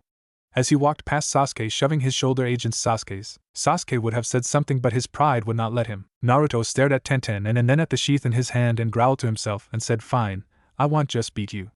I will destroy you in becoming an even better Kenjutsu master than you.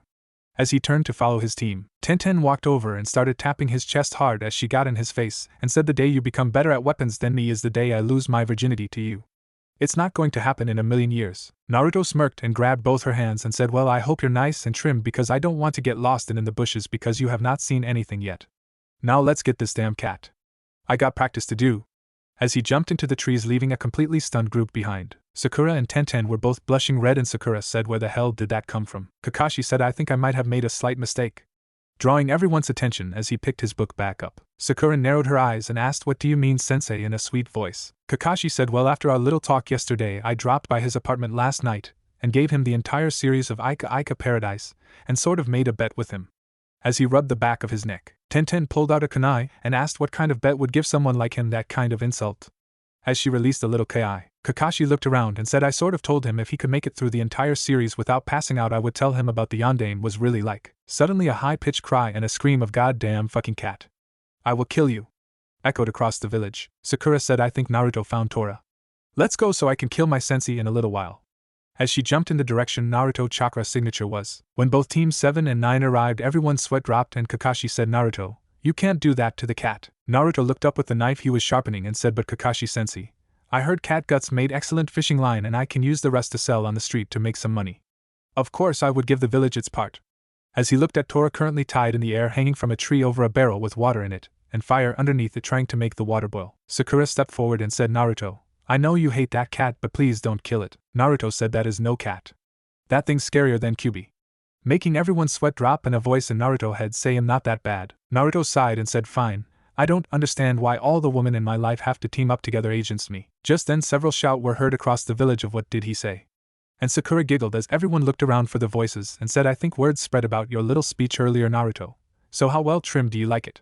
With an evil glint in her eyes, Naruto blushed as he realized what he said and what she meant, and Kakashi narrowed his eyes and asked, how is that possible? No one else was there to hear it besides the 8 of us. Sakura said, no, there was someone else there also, but let's not worry about that. As she threw a kunai at the rope holding the cat, and as it began to fall into the water, Tenten flipped over the barrel and caught the cat. Naruto sighed and said, well, is that all, Kakashi sensei, because I have a bet to win, and as long as the path is neat I don't see any problem. Smirking as he looked at Tenten, who blushed and tried to look away, Kakashi said, right, well, let's return the cat to its owner and get some more training in. Sakura winced as she heard a voice in her head say, I am so going to kill that one-eyed bastard for turning Naruto-kun into a pervert. At least it was exciting to hear him say that, but I need a cold shower. Sakura thought, me too. Damn, that was hot. I wonder what he's like in bed. All that power and stamina makes me almost want to. Sakura thought were interrupted when another voice in her head said, you do realize you're still sending mental messages to the rest of us, right, Sakura? Sakura blushed, cutting off the link as they walked into the Hokage office and saw the Hokage smiling and said, well, good job Team 7 and 9. Now for the next job, Team 7 will be joining Team 10 at the Yamanka Flower Shop and Team 9 will be joining Team 8 at the Hot Springs.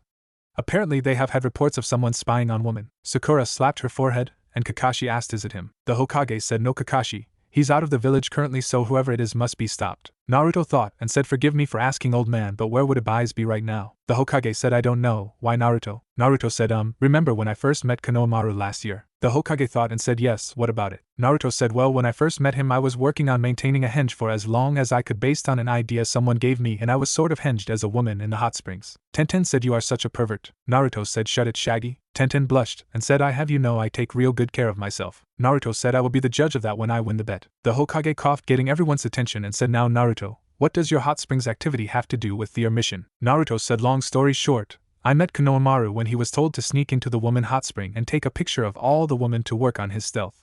It was Ibai's idea. I was just saying that he would be a good suspect to look for while at the hot springs. Anyways, let's get to our mission. The Hokage said, right, Team 7, Team 10 is already there, so please proceed, and Team 9, please alert Team 8 to what you have learned, but please make sure that it is him before capturing him. Both teams nod and leave, and Sakura asked what was the henge you were working on, Naruto. Naruto said it was my sexy no jutsu, and luckily for me there were only 2 women there that day. One was this woman with black hair and smelled like snakes, and the other was that red-eyed woman who is Hinata-sensei. At this, Kakashi sputtered and said, you mean to tell me you actually saw both Kurenai and Anko naked at the same time and lived to talk about it? Teach me. As he got on his knees in front of Naruto, Naruto said, how about no? As he jumped out the window to miss Kakashi trying to grab him as he laughed, leading his team toward the Yamenko flower shop. As Naruto was nearing his destination for the next mission, Sakura hears a voice in her head asked, what the hell just happened to me? Sakura thought, what do you mean, Tenten? I thought you wanted to test him with swords. Tenten thought back, I do, but that's not what I meant. I don't know. For some reason it felt like that when I saw Naruto today. It was like I had to challenge him and make him prove me wrong. To make him prove he was better than me. It was like I would accept nothing else from him. Kyuubi blinked as she heard this inside Naruto and looked at Naruto's body display that showed his status and chakra range and blinked Aegean and said, oh shit. Girls. There's something I think you all should know. Sakura thought, what is it, Kyuubi? Kyuubi said, I know why Tenten was acting that way and why Naruto also got sexually hosed also with his remarks. It looks like Naruto hit puberty now. Tenten thought so. What does that have to do with anything? All of us have. What makes this special? Kyuubi said, the things is, before Naruto hit puberty you all could go around him, and he would never know it was you. Now that he's hit his, he is releasing a pheromone into the air to attract mates. You remember how I told you these tests had another purpose beside him having to discover who we were? The other purpose was that once he passes your test, and you both are in heat, he will mark you as his so no one else can. Unfortunately, women don't have a say after the test in the matter. That's why we each have to make our own tests for him to pass, and now the next time Sakura hits her time when she's in heat, Naruto will mark her, and if he passes your test Tenten, he will mark you as well. A voice said, so it's basically like an animal mating. Kyuubi said yes. Another voice asked, what exactly will this marking thing be? Kyuubi grinned and said, he will fuck you and bite you on the neck. Sakura, who was walking, suddenly tripped and landed on her face and thought, you mean that when I'm in heat he will fuck me and I can't do shit about it? Kyuubi said, actually you don't understand. Basically when you are in heat, since he's passed your test, you won't give a flying fuck what he does because you will be so horny you will basically try and rape him, so there won't really be any force from him since you have already approved of him by passing your test. Sakura sighed and thought, how long until I am in heat? Kyuubi grinned and said, it's 1 week every 3 months. That's why you all have noticed your cycles are different now. It's also why you can have kids for say the next 5,000 years or longer if you don't get killed. A voice said, what are the odds of us getting pregnant from mating with him? Kyuubi said, that's the good thing about this. Even though it will be sex and you will be in heat, unless you want to get pregnant you won't. You don't have to worry about birth control since your body automatically makes its own, but if you do want kids then the odds are 100%. It's a do or don't kind of deal. A voice said, that's good. As Naruto and his team made it to the Yamenka flower shop, he heard the voice of Ino scream, what the hell does that supposed to mean, you lazy ass? Naruto looked inside and Shikamaru said, well, if your face did not just look like you were constipated I would not have said you must be on your cycle, troublesome woman. Ino had a shadow over her, and she drew back her fist when Sakura said, so that's why you need help, huh, piggy? Making all 5 people inside the shop to look at the door. Asuma asked Kakashi, what is your team doing here? Kakashi never looked up from his book and said, the Hokage asked us to come and aid you since we already caught Tora and Team 9 is helping Team 8. Asuma nods and Inoichi said, well, it's good to see you all. Why don't you all come inside so I can show you what I need done? Naruto said, it's good to see you, Aegean and Inoichi-san. Inoichi smiled and said, and you also, Naruto, tell me, how's those flowers going? Naruto said, actually pretty good. I found they like my chakra for some reason. Ino blinked and asked, chakra, what are you talking about, Naruto? Inoichi said, Naruto here has been doing me a favor for the last year since I found him training one day in a field of flowers. He transplanted some rare flowers from that field and has been growing them for me and has helped keep me in stock nearly all year. Naruto said, in exchange for me doing that he got Choji dad to give me a cookbook with some recipes from other lands that I never even heard of and they're really good. As he smiled, Sakura blinked and asked, how come I never heard about that? Naruto said, I think it's because I promised not to tell anyone until I could cook every dish in the book. Kyuubi said, and that forced me to keep from telling you, stupid seal. I will be glad when I can get out of here, Aegean. Naruto blinked and thought, did you say something, Kyuubi? I thought I heard you just now, but I could be wrong. Kyuubi said, no, I was just thinking out loud about how good those dishes were. Naruto cuts the link and sees everyone staring at him, and asked what. Inoichi asked, are you okay, Naruto? You kind of spaced out there for a moment. Naruto said, yeah. Some of my Kagebunshin I was training with dispelled themselves, and I had to adjust to the new info. Shikamaru said, Kagebunshin, that's a forbidden jounin jutsu. How do you know it? Naruto said a friend gave it to me when I was 7 to help me with a problem I have. Choji asked what kind of problem. You never told us about it.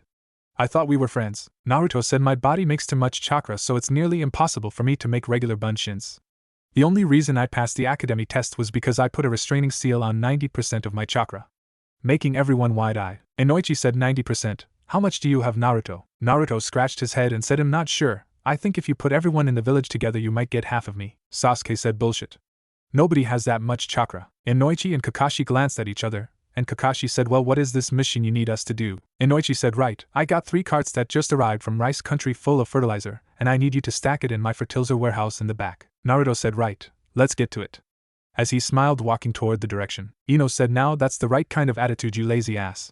As she hit Shikamaru over the head, Sakura said, yeep, he's one of a kind. As she started to follow Naruto, Ino blinked and said, don't tell me you like him now, Sakura. What about Sasuke-kun?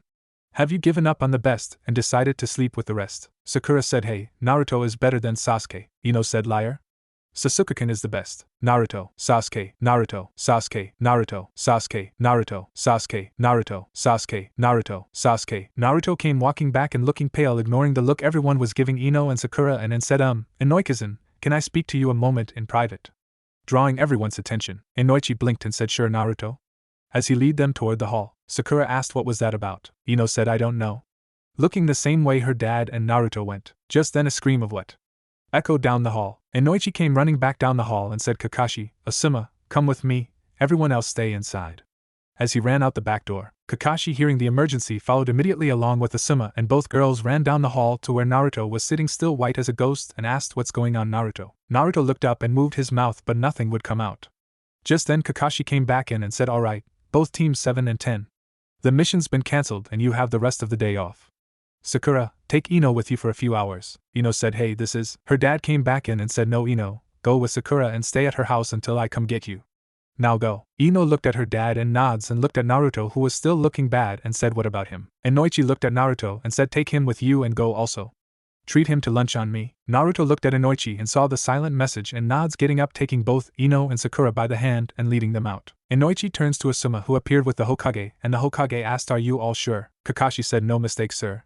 Someone changed the logos on all those bags of fertilizer to make them high concentrated exploding tags.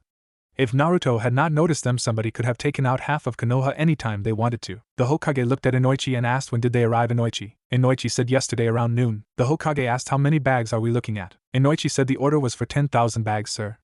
I treat the fields I get my flowers from with fertilizer several times a year to make sure a lot grow back and are also healthy looking. Kakashi said, and the best I can tell is every bag's been changed. Inoichi said, the only person who has been by them at all was Ino, sir, when she counted the bags to ensure the order was right, and she does not know anything about seals. The Hokage nods and said, right. I believe that means they were either changed on the way here or at the source. I will send a couple of teams of ANBU to Rice Country to see if they can find anything. I received word a new hidden village has been started there, and if they had anything to do with this, it could be a declaration of war. For now, I want you all to make sure word does not spread about this.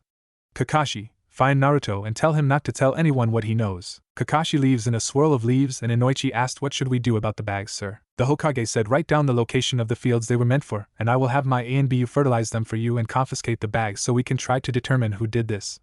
I will have Ino and your fingerprints taken away to see if I can find any clues to who it could be. Asuma said, don't forget Naruto's. If he had not noticed those seals, we could have had a disaster. The third nods and said, I am going to give an order to the gate guards that all orders coming from Rice Country are to be checked for any other surprises. As he leaves in a swirl of leaves, Inoichi said, I really got to thank Naruto for finding that. As he walks over and gets a bottle before taking a chug out of it, and handing it to Asuma, who downs a shot also. At Naruto's apartment, Naruto asks, so why did you both decide to eat here instead of at a restaurant? Ino said, because I want to try your cooking. Just then a swirl of leaves appeared and Kakashi said, there you are, Naruto. As he sees Ino and Sakura sitting at the table while Naruto is at the stove. Naruto asked, what do you need, Kakashi-sensei, and how did you get in here?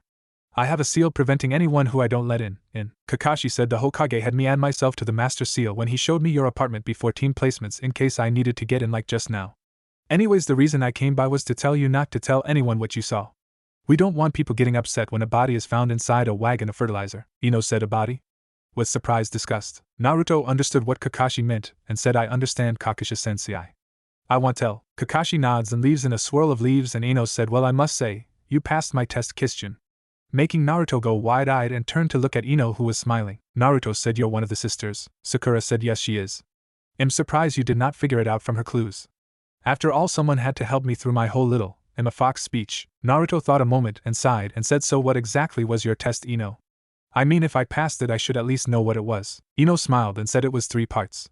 1, you had to befriend my father, which you did by just so accidentally showing up at the only field in Konoha that has those rare flowers you grow to try and relax and get a better understanding of your surroundings and of flowers. Naruto said, "So that's why I received a letter telling me to try and relax there and learn the truth of plants." Ino nods and said the second part was your ability to identify seals, which you did today. Naruto got wide-eyed and said, "You mean those exploding tags was from you?"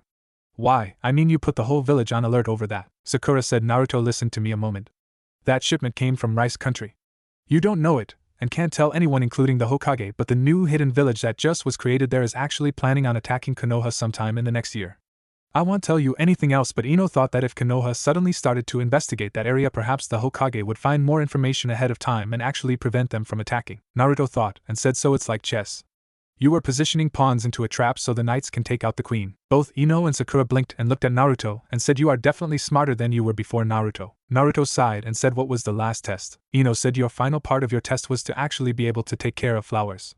If you have the patience to do that, then you have enough patience to deal with a woman like me." Naruto nods and said, "Alright, now that I passed your test you both have to pass mine." Sakura said, "We don't have to pass your test." Naruto said, "Really? Then maybe I won't mark you when the time comes."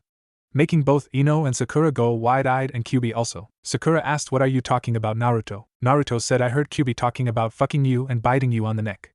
I thought about it, and realized it's like an animal mating thing that I read about in a book. I figure that I have to approve of you and you have to approve of me, which is why you and these other women are testing me." "Right," Ino said. "Yes." Naruto nods and said, "Right. My test is simple. I want to hear why you chose me.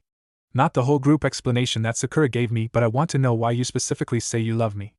I want to know if it's me you see or if it's some fantasy of who you think I was or am or what. This has been a real surprise for me, and now I see that everything in my life could be a setup trying to get me to be something I may or may not be, so answer my question. Why me? That's all I want to know. Why you feel I am worth enough for you to give up your normal lives and decide to become kitsunes." As he looked at both girls, Ino looked at Naruto and said, "I understand. You're right. This is a lot for you to take in. We have all been forcing ourselves onto you and hiding from you so much you don't know what's real and what's not, so you don't know if our feelings for you is real or some kind of trick." "Right." Naruto did not say anything and Ino said, "I am right. Okay, the reason I fell for you, Naruto, is simple. I have always acted like I was the stable, most attractive woman ever and could have anyone I want. Events happened that showed me that I was not what I thought I was. The guy I thought I liked showed he was nothing but an illusion that cared nothing for me. The guy I had strung along as a fallback should my first fail turned away from me and tried his hand somewhere else, and for the first time in my life I felt like I was just a worthless little cocktease that finally got what she deserved. Then a mission happened and you and I were the only ones on it. The mission was where I had to make a prince fall in love with a princess who looked like me, only fat. We succeeded on the mission, but I felt even lonelier afterwards because I could not understand how a princess like her could find a kind, caring guy like the prince, and I could not find anyone. You told me that I was going about it the wrong way. Naruto said that you should not change yourself for some guy and that you should find someone who loved you for you and not who you pretend to be." Ino was wide-eyed and asked, "How did you know?" Naruto looked into her eyes and said, "I don't know. It was like I was seeing the memory when you told me the story, but it was not mine." "I don't really understand." Kyubi said, "I gave you the memory you had from the future of that event. I only will give you a memory that shows you what each girl is talking about as a gift to answer your question, but I won't give you any others." Ino smiled and said, "Anyways, that day made me change my look on myself and my life, and for the first time in my life I truly was happy with myself and decided you were right.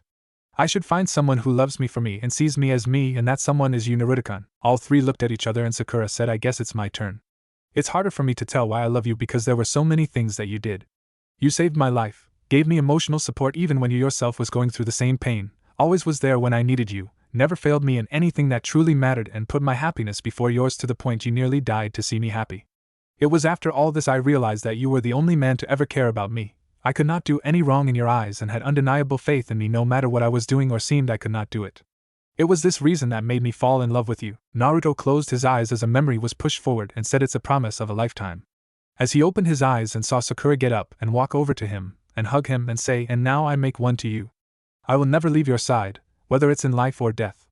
As she turned and kissed him, Naruto for his part still stiffened when he was kissed, and suddenly he felt a second pair of arms holding him, and Ino whispered in his ear, "Ditto." as she replaced Sakura on his lips. Sakura, when she backed away from the kiss, sent a mental message to Ino and walked to the bathroom. Naruto was brought out of his kiss with Ino when he heard water running in his shower. He pulled away and asked what's going on. As Ino took his hand and led him toward the bathroom, Ino said it's a surprise. As she pulled him in and closed the door behind her, Naruto found a towel being wrapped around his eyes and Sakura said, just relax. Ino and I have a present for you. Just enjoy it.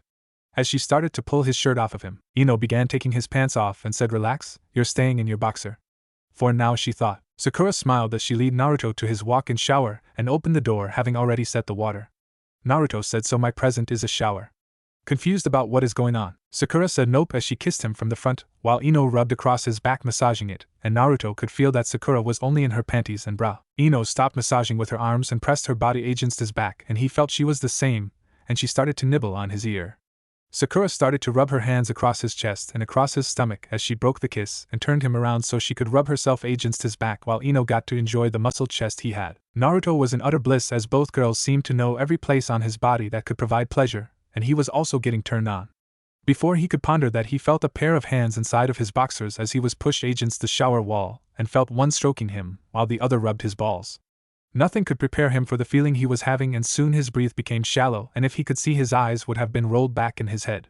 He was also being kissed as another pair of hands rubbed both of his pecs. Instinctively, he put both his arms around both girls and pulled them closer, feeling fear pressed against his chest as they both took turns kissing him, and he felt his legs go weak and an intense pressure burst from him as he began to pant.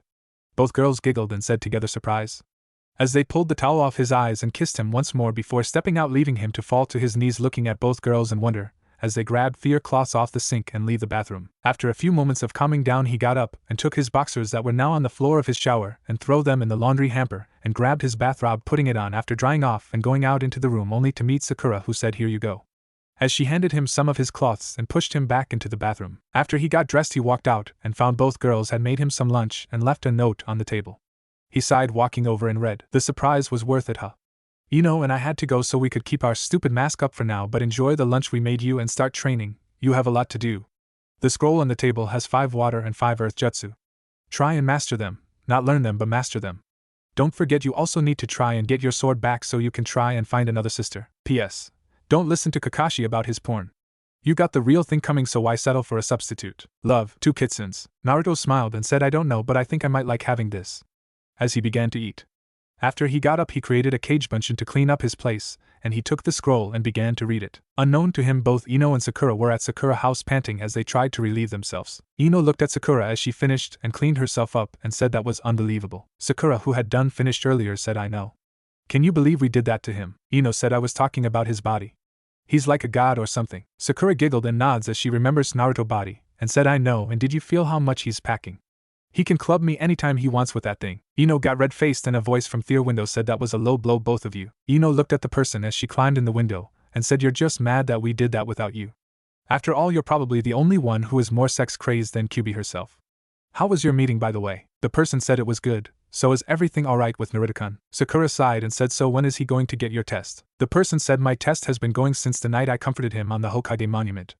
Once he figures out my question, he passes. Sakura asked, so what was your question? The person said, I asked him why does he want to get strong. Once he realizes why he should be strong and where true strength comes from, I will let him pass. Sakura smiled and said, that's a good question.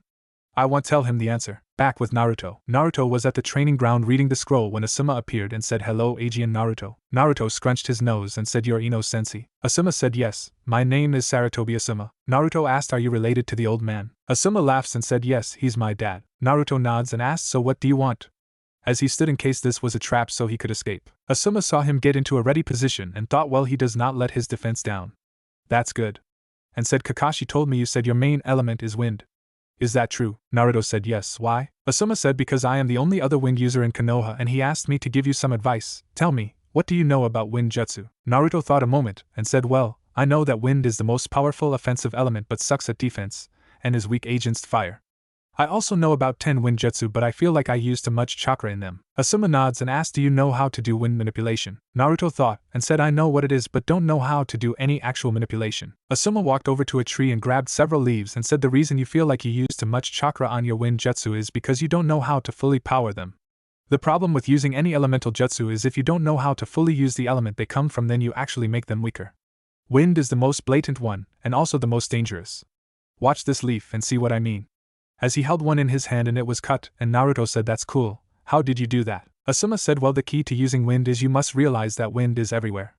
You have to mold the wind around your body to a certain place, and compress it until it becomes a visual effect. Imagine wind is a piece of glass. Rub your hand across the surface of it, and you won't feel anything but the glass. But if you rub your hand across the side where it is compressed, you might cut off your hand with enough force. Wind manipulation is wind compressed and forced to a certain spot. Do you understand?" Naruto thought, and sat down putting his hand under his chin and said, "So you basically made a paper cut on that leaf, right?" Asuma's sweat drops and said, "Yes, that's one way to say it." Naruto asked, "How do I do it?" Asuma smiled and said, "First thing you need to do is close your eyes and find the wind around your body. Feel the current as it moves around you until you can realize exactly what it is." Naruto said, "Hey, that's just like when I was," as he caught himself. Asuma asked, "Just like when you were what, Naruto?" Naruto said, "Well, I was learning this cool jutsu from a scroll, but it was real hard for me until I learned that I can't just make wind come out with my chakra.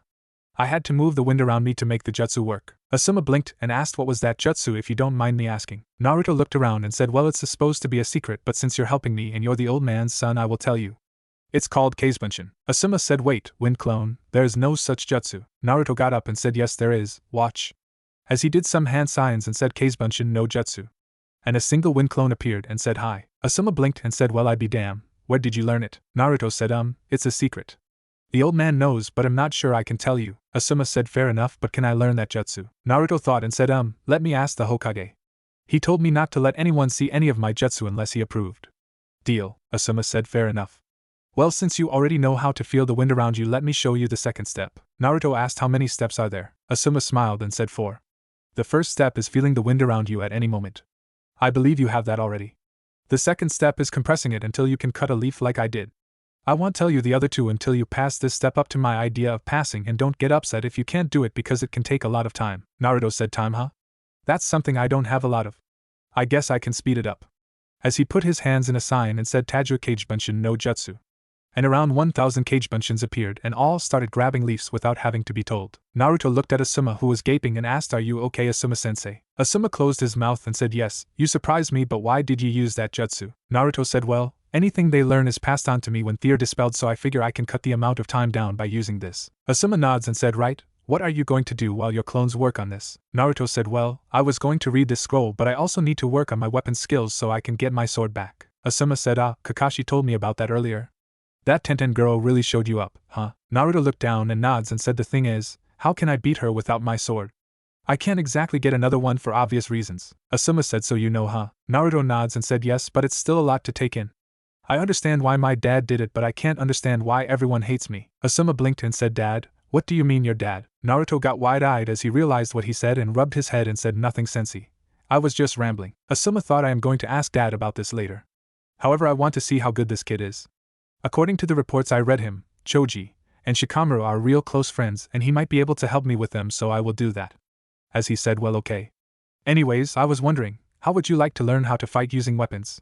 How much would that be worth to you?" Naruto got excited and said, "You would teach me. I would do anything." Asuma said, "Well, as you know, Choji and Shikamaru are also my students, and it's a little hard for me to figure a way to help train them. If you can give me some ideas as to how to get them to work harder on missions and training, I can teach you how to use trench knives like these." As he held up his and continued, "They're great for wind users once you get wind manipulation down, and I could give you this set since I got another at home if you would be willing to help me." Naruto thought it over and said, "Alright, it's a deal." Asuma hands Naruto the knives and said, "Okay, trench knives are used primarily with a fighting style called shadow boxing. You make fast moves drawing the blades by a person's body and letting the wind element actually do the cutting to surprise your enemies. I want you to practice punching air 500 times with each arm to get used to them, and also work on your arm speed while you tell me anything you think might help me be a better sensei to the two boys so Ino won't scream so much." Naruto stiffened when he said Ino, but Asuma did not notice, and after Asuma stopped talking said, "Well, it's actually quite simple if you think about it.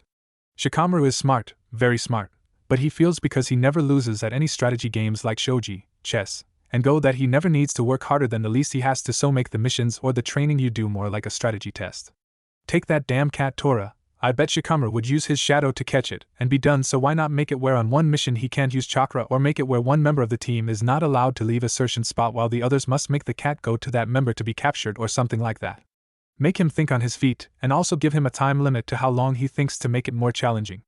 If he goes past the time limit, then he has to do some kind of exercise that he normally would not do, and if he does it in the time limit, and follows the restriction, then give him a reward of say an afternoon of playing games or cloud watching, and the next time decrease the time, and change the variables to make it harder for him. Asuma was stunned as he listened to Naruto, and asked how did you come up with that? Naruto said well, when he taught me how to play shogi and chess after the first time I lost back in the academy, I started playing multiple games with my clones, and he saw it, so he tested himself against several of my clones at a time.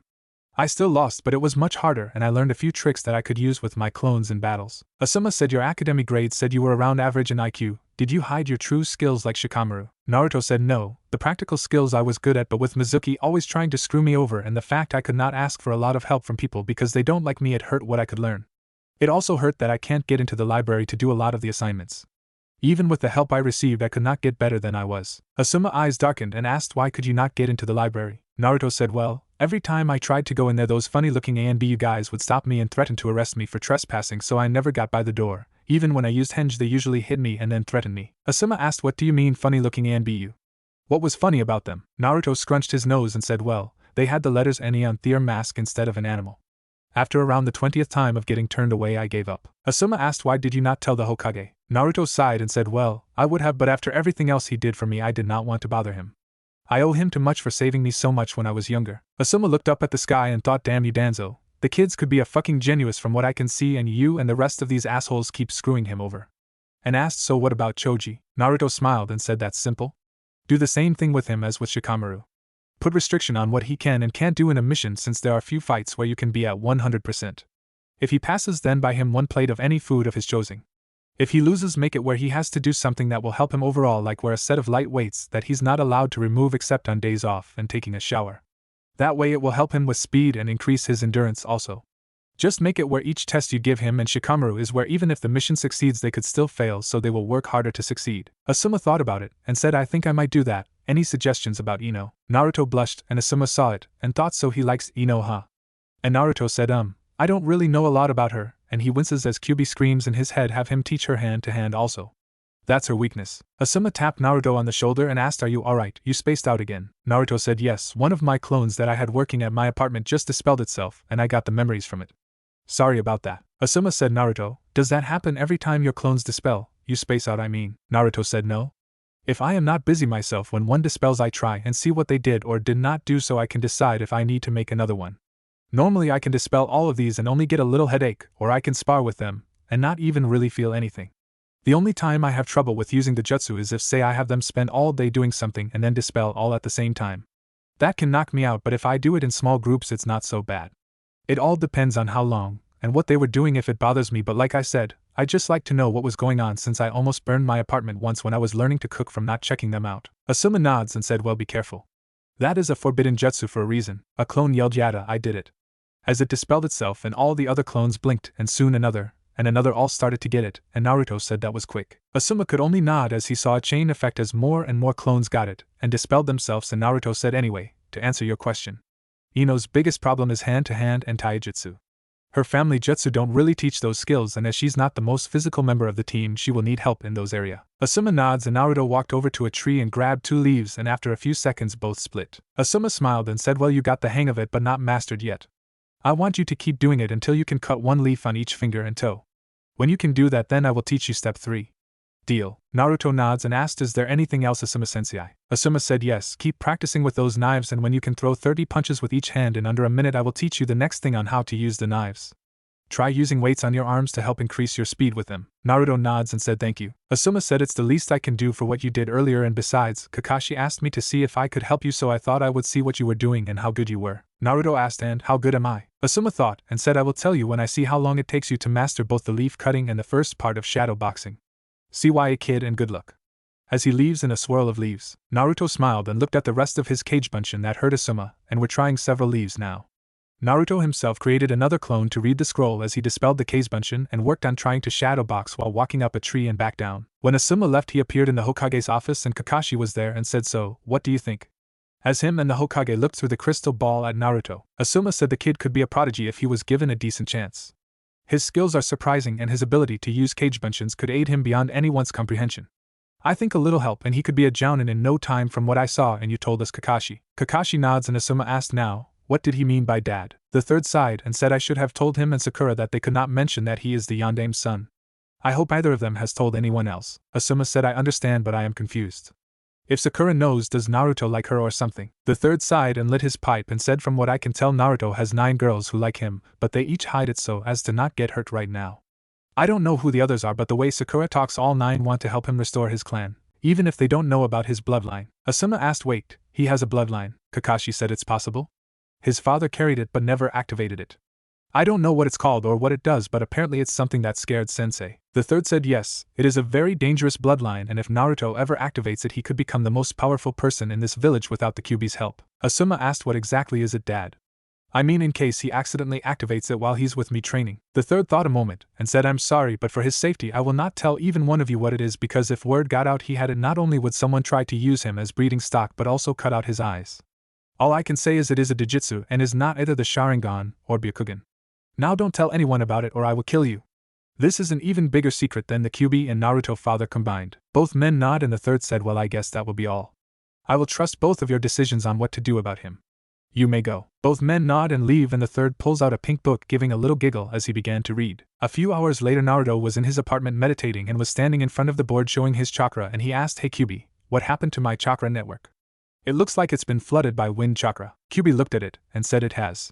When you learn to manipulate an element you actually flood your system with it, and when you do it the way you just did with all those cage bunchins you are almost ready to actually gain your true second tail. Naruto looked at her and asked what do you mean my true tail? Kyuubi said you see that display on the wall that has tails off to the side of your body. Move some of the wind chakra to your head on your body and see what happens. Naruto looked and slowly moved a large ball of wind chakra to his head and it disappeared and appeared in the tail, but only showed as just a little bit filled. Naruto asked what happened. Kyuubi said it's simple. When you move enough of an element to your head and it transfers to the tail that represents that element till it completely fills the tail you will gain full access your wind affinity and after that no matter how much you practice or train you won't have to worry about wind chakra in your body because it will automatically be pulled to that tail and give you better control. Say you use that wind jutsu to dry your cloths. Remember how it takes around 5 minutes to dry your cloths? When you get that tail completely full to a point where all wind chakra is drawn to it you will be able to be dry in less than a minute. Understand, Naruto thought, and said so all I have to do is move the elemental chakra to my head and it will transfer over. Why can't I just do that with all elements instead of grouping them together like I have been doing? Kyuubi said around every 20A rank jutsu you use you only make about 1% of a tail. If you try and move less than 1% over to a tail at a time, all that energy would be lost because the tail won't recognize it unless it's strong. Naruto sighed and said I see. Well I guess I'd better get back to work. As he began to group wind chakra together and transfer it to the tail. Naruto then thought hey Kyuubi, when master wind manipulation under Asuma sensei what will that do to this? As he pointed to the chart, Kyuubi grinned and said Kid, before you made that progress today with your wind manipulation it would have taken 40A rank jutsu to make a percent so you see, just with finally understanding wind chakra correctly you cut the time and trouble you will need to get a tail. I say you will be able to get down to maybe 10A rank jutsu when you master it to human standards. Naruto smiled and said then this is going to get really easy with all the other elements. Kyuubi sighed and said no, you have to realize some elements will actually be harder taking probably 200S rank jutsu to make 1% like fire. Since you started off with wind fire will be your weakest. Naruto sighs himself and nods getting back to work. At the end of the night Kyuubi looked at Naruto body and thought 50% already. He's going to master this in no time when he begins the next part, and then he can go to earth and water. Hopefully he can get both down before that wave mission. As she fell asleep, it has been 2 weeks since Naruto first found Ino as the second sister. In that time he has not seen her because of training and missions. Sasuke has become more broody and has been distancing himself further from Naruto and Sakura to the point Kakashi has been trying to come up with some way to help teamwork. Some are a little extreme. Flashback. Kakashi appeared at Team 7 meeting spot and saw Naruto and Sakura sparring on top of the water as Naruto was using trench knives and Sakura was using kunais as 20 kage bunshin from Naruto were walking up and down a tree cutting leaves on all of his fingers while trying to get the ones on his toes to stay in position to be cut. Kakashi looked and saw Sasuke with his arms crossed glaring daggers at them and he sighed thinking it's been nearly 2 weeks and he refuses to do anything other than what I order, and he is getting weaker from not asking for help and getting better like those two are. He cleared his throat and Naruto and Sakura stopped their spar and Sakura said I still can't believe you're not 2 hours late. 1 hour is an improvement for you sensei. Naruto put the trench knives away and Sasuke got up walking over to where the other 3 were now standing but stopped as all 3 were standing on the water a few feet away.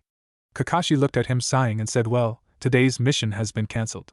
Apparently the man who has been having most of our genin teams doing D-rank missions recently left the Leaf Village. The Hokage has decided that it's time the Genin team started to work on more productive things. Sakura asked, "What do you mean, sensei?" Kakashi smiled as he said. 2 hours later, Sakura was pissed. No, saying she was pissed would be like saying you could put out a forest fire with one person's piss. It's a big understatement. Why was she pissed? Well, Naruto was standing on his hands on top of hot spring water with Sakura standing on his feet holding 2 ninja wires that held Sasuke above her head with the wires wrapped around his arms and legs slung over a wire running from a tree on each side of the hot spring while Kakashi read them aloud from his Ika Paradise book. If she let go to attack Kakashi, Sasuke would fall on her or Naruto, forcing them down into the hot water below. Naruto asked, "Now why, Ajian, are we doing this exercise, Kakashi-sensei?" Kakashi stopped reading and said, "Like I told you before, this exercise is designed to help in all 3 areas you each have trouble. You, Naruto, on chakra control, which even though is getting better is still nowhere near as good as it could be or needs to be. Sakura, your use of chakra is amazing and so is your control, but your physical strength as well as chakra reserves are small, which is why you are using chakra to stick to Naruto feet, while you use chakra to help strengthen your arms. As for you, Sasuke, your refusal to be a team player and trust your teammates is dangerous, so I have both of them holding your life in their hands like they would on a mission. Now until Naruto control slips, Sakura runs out of chakra, or you become a team player, freeing yourself and helping Sakura down. This exercise will continue." End flashback. Needless to say, after 5 hours of this, Sakura and Naruto both dropped Sasuke like a bad habit right into the hot springs since he refused to help Sakura to end the training. Today was supposed to be their day off, but Naruto and Sakura were at the training ground Naruto used as a child. Naruto was currently standing on the edge of the waterfall on the downside of it, keeping from slipping further with chakra, and Sakura was laying on the water below. Naruto was only in a pair of swim trunks with frogs on them, and Sakura had a 2-piece pink bikini. Sakura asked, "So how is your private training coming, Naruto-kun? I know we don't show our true skills at team practice, and am just wondering." Naruto, who had his eyes closed concentrating, said, "I don't know for sure. When I do the hidden misjutsu I cover way too much of an area and I can still see. According to the scroll you gave me, it's supposed to be so thick you can't see anything within 3 feet of you." Sakura said, "Yeah, that's a hard one to get because you have to pull the water for it back to you. What about your other studies?" Naruto thought, and said, "Well, I got Mizabunchen no Jutsu down, no problem. They don't give the mental feedback like shadow clones do, but they do cost less chakra so I can make more." Sakura nods and asks, "So is that all you've been doing? I mean besides our team practices?" Naruto frowns and said, "No, I have been doing the training Asuma-sensei Shugast, and I have also been working on a few other things that I want to be surprises." Sakura smiles and said, "Well, I like surprises. Come down here and relax a little." As she lets her controls slip so only the top half of her body was above the water, Naruto opened his eyes and said, "Sure," as he backflipped and fell into the water below. A few moments later he surfaced and swam over to Sakura. Sakura asked, "So, what's on your mind these days besides training?" Naruto thought and said, "Trying to figure out who the rest of you are and what I'm supposed to do. I feel like there is so much I'm supposed to do now but don't know what." As he frowned, Sakura swam up and put her arms around him and said in a soft, kind voice, "Naruto-kun, you're doing everything you're supposed to do. Ino and I are both proud of the advancements you have made. Hell, your progress is outstanding actually. You just need to realize that there is a time and place for everything." Naruto sighed, closing his eyes, and Sakura leaned in and kissed him, making his eyes open for a moment before closing Aegean and returning the kiss. Sakura moved her legs around his waist and pulled herself against him, and he broke the kiss and said, "Sakura, I don't think we should go any further right now. What about the others? It's not fair to them if we go further." As he felt her grinding her groin area into his, he read enough of Ika Paradise to know exactly where this was heading. Sakura smiled and put her mouth by his ear and whispered, "It's alright. I talked to them recently, and we decided that it don't matter who gets you first because it was your choice. Just as long as you love us all equal is all we ask. Besides, after we found out something from Kyuubi, I decided I wanted to decide when I would do it, and not when my body decided to." Naruto closed his eyes and laid his head on her shoulder and said, "You know, I've been thinking a lot lately, and I remember when I was younger one of you came to me on the Hokage mountain and saved me from my pain. She asked me a question: why do I want to be strong? At first I thought it should be so people would quit being mean to me. Now that I know about Kyuubi, I know that's not going to happen, so I thought, why would I want to get strong? Should I be strong so I could live longer or so I don't have to be afraid anymore? I realize now that those were all wrong. The reason I should get strong is not for myself but for those I care about." As he tried to distract himself, and was failing, Sakura said, "Your precious people?" Naruto thought which was getting harder to do and said, "Yeah, my precious people." Sakura asked, "What makes you say that? I mean, how can you be sure that is the true reason to be strong?" Naruto let out a little whimper as Sakura rubbed her knee against his crotch as she slowly started to swim both of them toward the shore. He finally said, "My dad? Now that I know who he is, I think about why he did what he did. I mean, he could have taken me and ran, but he didn't. Instead, he sealed Kyuubi and me and protected the village. I realized that it was not the village as a whole he was saving, but actually me. Sure, we might have ran and lived, or we both could have died. He did what he had to so he knew I would live. He was naive, but his intentions were true. I don't know how he got the strength to do it himself though, because I don't know if I could in the same situation. I think I would have failed. As he felt his back being pushed against a couple of boulders near the shore, Sakura pulled away from him a little and thought, can I tell him? You heard all that right. A voice in her head said you can tell him what the truth is about the saying, but not me, or that he passed my test. I will reveal that later. Sakura smiled and softly said as she lowered her lips beside his ears so she could nibble on them, and said, no, you would have succeeded. Someone told the future you a sentence that changed your life forever. You nearly told me it today, but you know enough to be told the sentence. Only when you protect something that is precious to you do you find true strength to overcome anything. Naruto was shuddering by the lips on his ear as he took in the words, and Sakura took that moment to rub her hand against his crotch, making his eyes flutter. Before he realized it, his shorts had been pushed down, and Sakura had put both her arms over his shoulder, and was using them as a lever, as she slowly started to push him into her. Naruto was shocked by the tightness he now felt on his manhood, and he remembered reading how it was hard for a girl her first time, and he imagined this was Sakura's first time because of their age. Sakura had her eyes open and was looking in his as her bikini bottom floated on top of the water between them. Naruto was perfectly still as he felt something push against the tip, and Sakura whimpered and Naruto asked, are you sure? There's no turning back after this. Sakura smiled as she tried to adjust to this feeling and thought, man, I can't believe in both lives this is the first time I ever done this, and it's painful, but I knew it would be. He's so kind and caring to worry about me. I guess I should thank Kakashi for giving him those books now. Sakura said in a soft voice, I want this. It's just I never done this before, and I as her eyes rolled back in her head as a tear slowly fell down her cheeks. Naruto leaned forward and pulled her into a hug, licking the tear off her face, and whispered into her ear and said, I'm sorry, as he pulled her tights against him and held her close as he rubbed her back. Sakura was shocked when she felt the hands on her hips roughly pull her down onto him. She knew it would hurt, but she also felt something else in the pain she felt. Unsure what it was, she just laid there a few moments as her body adjusted to having him inside of her completely. After the pain subsided, she tried to move a little to adjust to it, and Naruto, who felt her slowly respond to him, now started to slowly pull out and back in just a little, at first letting her get used to his size.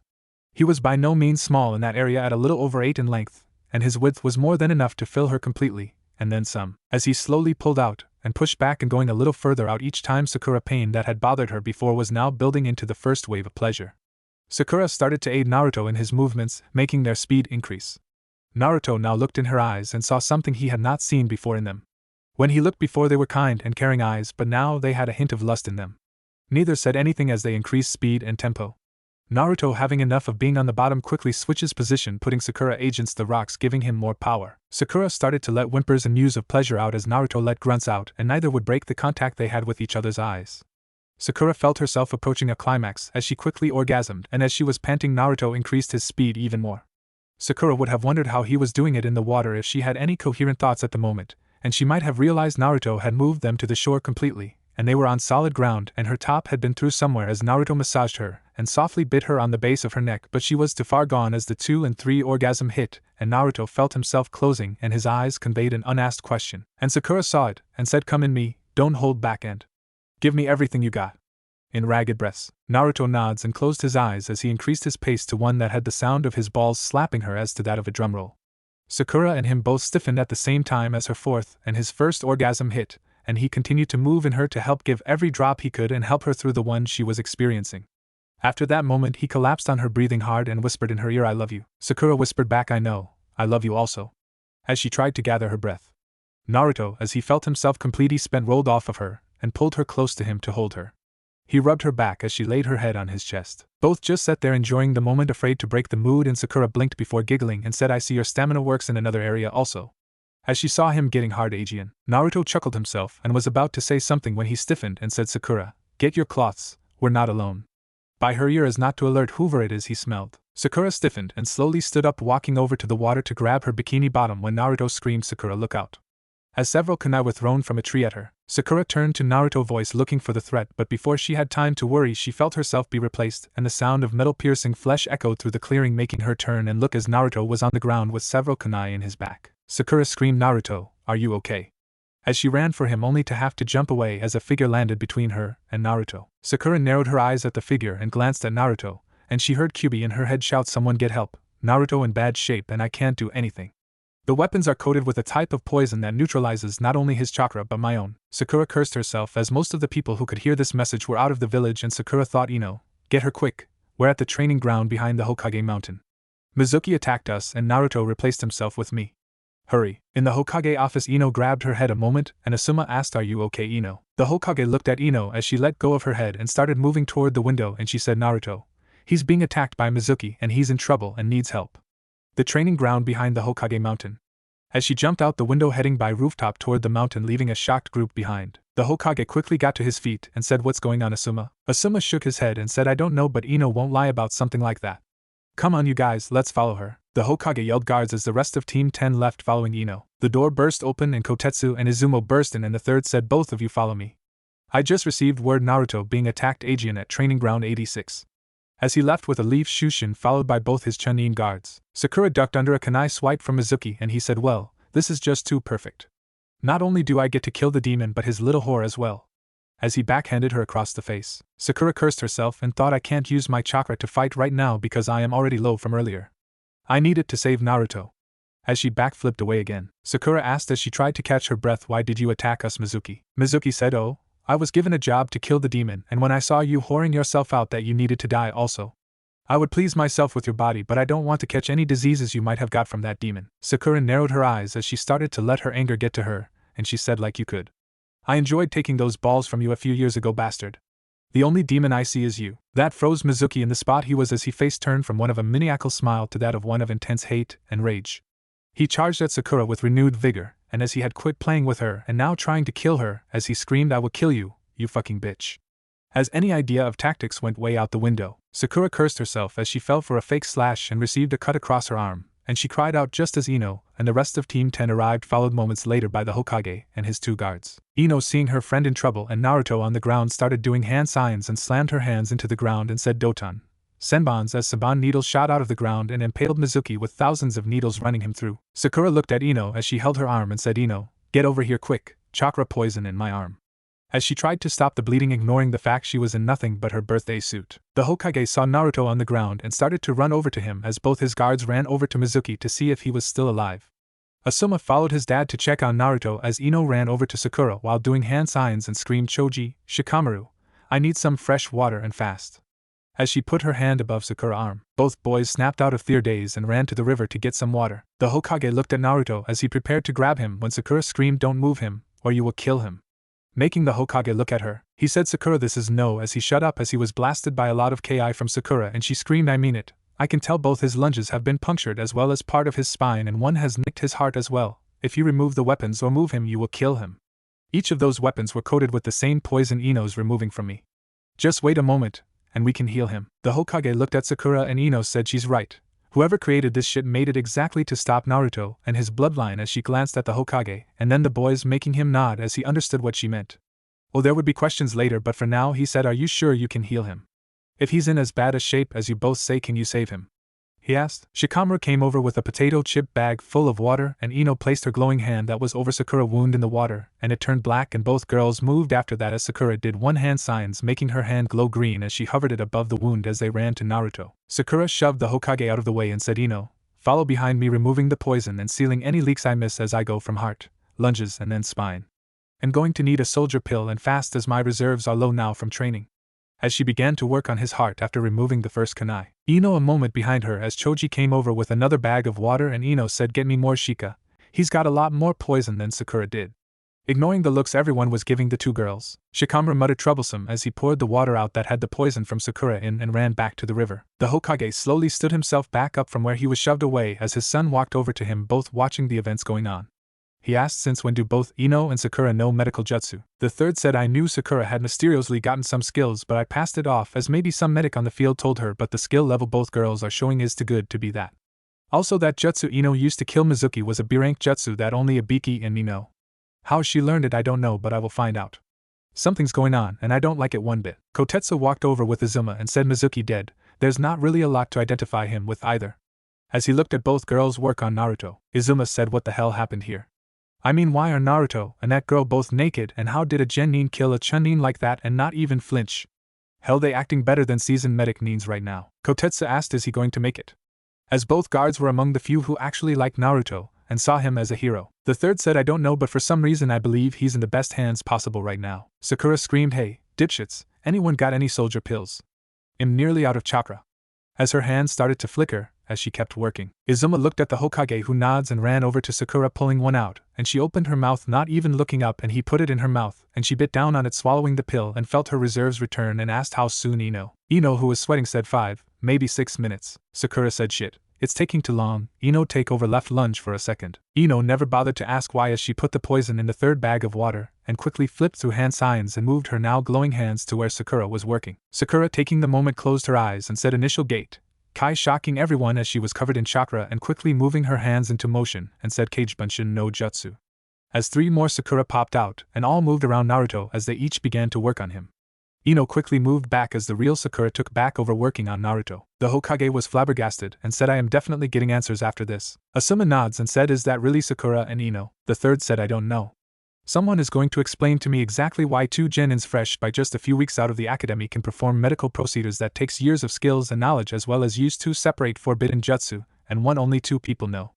As the look of determination crossed his face. After several moments, Sakura arms spasmed and Ino said, Sakura, close the gate. Your body starting to react to the backlash. Sakura continued and said, I can't, Ino. You know, like I do, no one currently at the hospital would actually help Naruto, right, and would rather see him dead. Besides, the moment I shut it off, I'm already going to collapse from chakra exhaustion.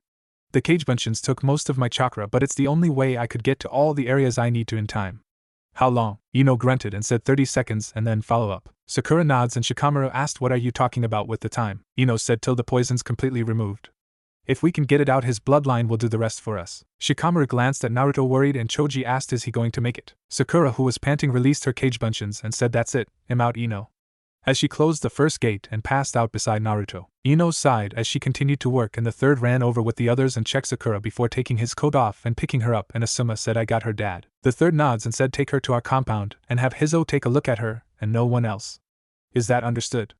I will be there shortly with Naruto as well. Asuma took Sakura and left in a swirl of leaves, and Kotetsu asked, what do you want us to do, sir? The third sighed as he looked at Naruto and then Mizuki and Ino, who was still working, and said, wait until we're done, and then I want you to go and get a Biki to come and investigate this, and have him find out who made that poison and what it's made of, so we can maybe make a cure for it, while Izuma stands guard of the area and make sure no one messes with the area until he arrives. A few moments later, Ino stopped as Naruto's body was covered in red chakra, and she said, give him a few moments to let his bloodline war, as she started to wobble and start to fall back, and Shikamaru caught her, and the third sighed and said, can you both bring her to my compound? I will have my personal doctor check on her, as well as Sakura and Naruto. As he bent over to pick Naruto up, Shikamaru nods and Choji grabbed Ino's feet and said, sure, no problem. She's our teammate after all. The third nods and turns to the 2 chunins and said, you know what to do. As he left in a swirl of leaves. When he arrived at his home, he saw his personal Dr. Hizo looking at Sakura as he set Naruto down on a bed in the small infirmary in his home, and asked, how is she? Hizo sighed and said, she's going to be fine. It looks like she's mostly got a bad case of chakra exhaustion and some minor muscle damage, but from what Asuma told me, it's most likely from opening the gate. There was something else, sir, though. She's recently had sexual intercourse, sir. I can't find any traces of force, so I believe it's consensual, but she's also got some weird mark on her neck, sir. The third nods, looking at the mark on her neck, wondering what it is, and said, okay, can you look at Naruto now? Both Sakura and Ino, who will be here shortly, had to remove some kind of poison from him, while healing damage to both lunges, heart, and spine. Hizo got wide-eyed and ran to Naruto, shoving the third aside, and he muttered no respect. As he straightened himself back up, and Hizo whistled as he stopped checking Naruto, and said, you say that Sakura here and another girl named Ino healed him?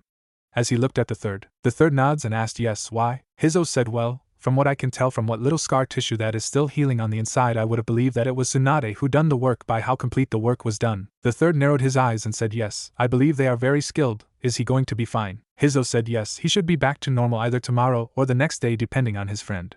As he looked around to make sure no one overheard, the third nods and door to the room opened, and Asuma lead Shikamaru and Choji inside, who were carrying Ino, and the third motioned for one of the empty hospital beds and turned to the boys after they put her down, and said, all right, boys. I want you to go on home for the day, but do not tell anyone about anything that happened. Not even your family. If anyone asks where any of those 3 are, just tell them I have them on a mission and that they can see me about it. Is that understood? Shikamaru asked, are they going to be alright, as the doctor checked Ino. The doctor said yes, just a few days of rest and all 3 should be back to normal.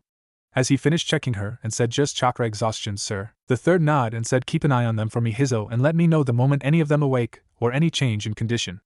As he looked at Naruto's body, thanking whoever it was that looked after him today, Asuma quickly moved the boys out of the room before they could ask any more questions, and the Hizo said, yes, sir.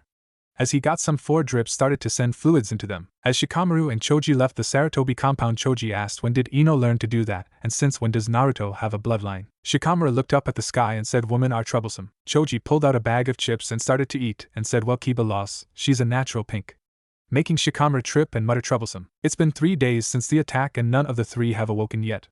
The third sighed and asked Asuma has Hizo said anything about their condition. Asuma said only that they could be waking up any time now. The third nods and asked how is the rest of your team doing. Asuma said well, other than the fact they are worried about all 3 not too bad.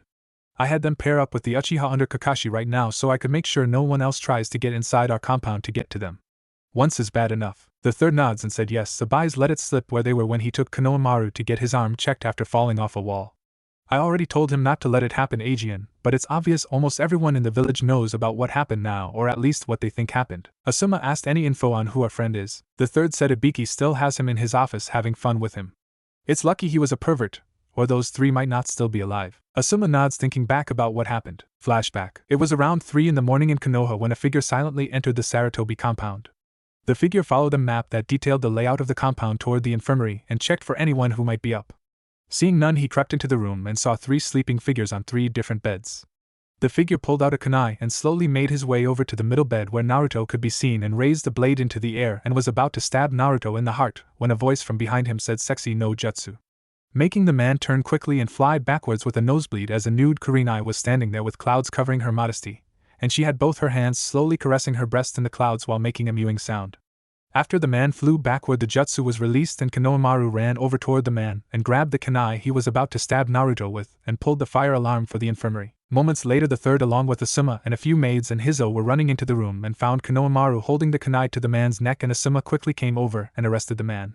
The third asked what happened Konohamaru. Konohamaru said I came by to check on boss because I couldn't sleep and I saw this guy getting ready to stab him with this. I used the sexy no jutsu to knock him out, and grabbed his weapon and pulled the fire alarm. The third nods, rubbing his grandson's head, and said everyone search out the rest of the compound and make sure no one else is here. Asuma, take him to Ibiki and find out why he's here and who he works for. Asuma nods, taking the now tied up man and Shushin away with him. The third looked at Konohamaru and said I'm proud of you. You just saved Naruto and possibly the girl's life also. Konohamaru blushed from his grandfather's praise and said it was nothing. It's what anyone would do. The third shook his head and said no. It's what a Hokage would do. As he walked out of the room leaving a starry-eyed kid. End flashback. The door to the Hokage office opened up and the third gasped and asked what brings you here Tsunade? I thought you would never return. Tsunade looked around and said take me to Naruto and the 2 girls now. I'm not here for a social visit. As she looked disgusted to be back in the village, Shizen looked down and the third asked how do you know about? Tsunade slammed her fist on the table and said don't make me repeat myself. The third sighed and said right, follow me. As he led them out of the tower toward his family estate. When they arrived, he showed them where the 3 teens were sleeping, and when they walked into the room they saw a girl with red hair and red eyes sitting in a chair holding Naruto's hand, and the third asked while preparing to defend Naruto, who are you and why are you here? The girl did not even look at them and the third said don't make me repeat myself. How did you get here and why are you here? The girl looked at him and Tsunade and said hello Shizen, it's good to see you again sister. The third and Tsunade both turned to Shizen, who walked by and hugged the redhead and said it's good to see you again though why are you here? I mean shouldn't you still be there? Tsunade asked Shizen, who is this woman? Shizen's eyes glossed over a moment and turned and said it's a long story and you might want to come in and put up a privacy jutsu. I think it's time you and the Hokage learn the truth about a few things. The third cut his eyes at Tsunade, who was looking confused, and said what is it that you believe we need to know about? The redhead said how would you like to know why the Kyuubi attacked Konoha and why a genin can perform Tsunade's super strength, open gates, and can heal someone from a fatal wound? How would you also like to know how Naruto got all his stuff when he was 7 years old? Is that worth about an hour of your time? The third narrowed his eyes and Tsunade asked what I want to know is why Shizen frantically had me come back to this village saying she had to see some man she loves when as far as I know she's never even really looked at most men more than to see if they had a debt receipt in their hands. Shizen said I will answer all of that but please listen to everything. Okay, the third said very well, but if you do not tell me everything, and I do mean everything, then I will have you spending time with Ibiki. Is that understood? Both Shizen and the redhead nods and the third closes the door and puts up a privacy jutsu and sats down, though you could see that he was ready for a fight. Shizen walked over and started to check on the 3 teens and Tsunade sits down while keeping an eye on her assistant. The redhead sighed and said I suppose I should start off with the beginning. I will tell you everything but please don't interrupt me since it's a long story but it's very important. After getting nods and Shizen sat down beside Naruto rubbing his hair away from his face, continued around 2,000 years ago. A girl was born in a little fishing village in what is now called Wave Country. Her mother died during childbirth, and her father, who was a carpenter, was killed when she was 5 by a group of 8 thieves that called themselves the Masters. The girl was forced into a basic slavery to the 8 thieves and was forced to do any and every petty thing those men could think of. Luckily for her, none of the men would try and force themselves on her because their leader would have killed them since he decided the girl would be of value to them. The girl was forced to learn how to fight and stealth skills as well as how to steal all for them. The Masters would go from village to village stealing, killing, and if the women were old enough and looked good enough, they would use them. This went on for 3 years after they killed the girl's father and took her. The leader then heard about a treasure. One that could bestow great power on anyone who possessed it. It was a treasure protected by a group of priestesses of Inari. The leader of the group then had his men attack the temple that the treasure was supposed to be held, while the girl was ordered to sneak in and steal it.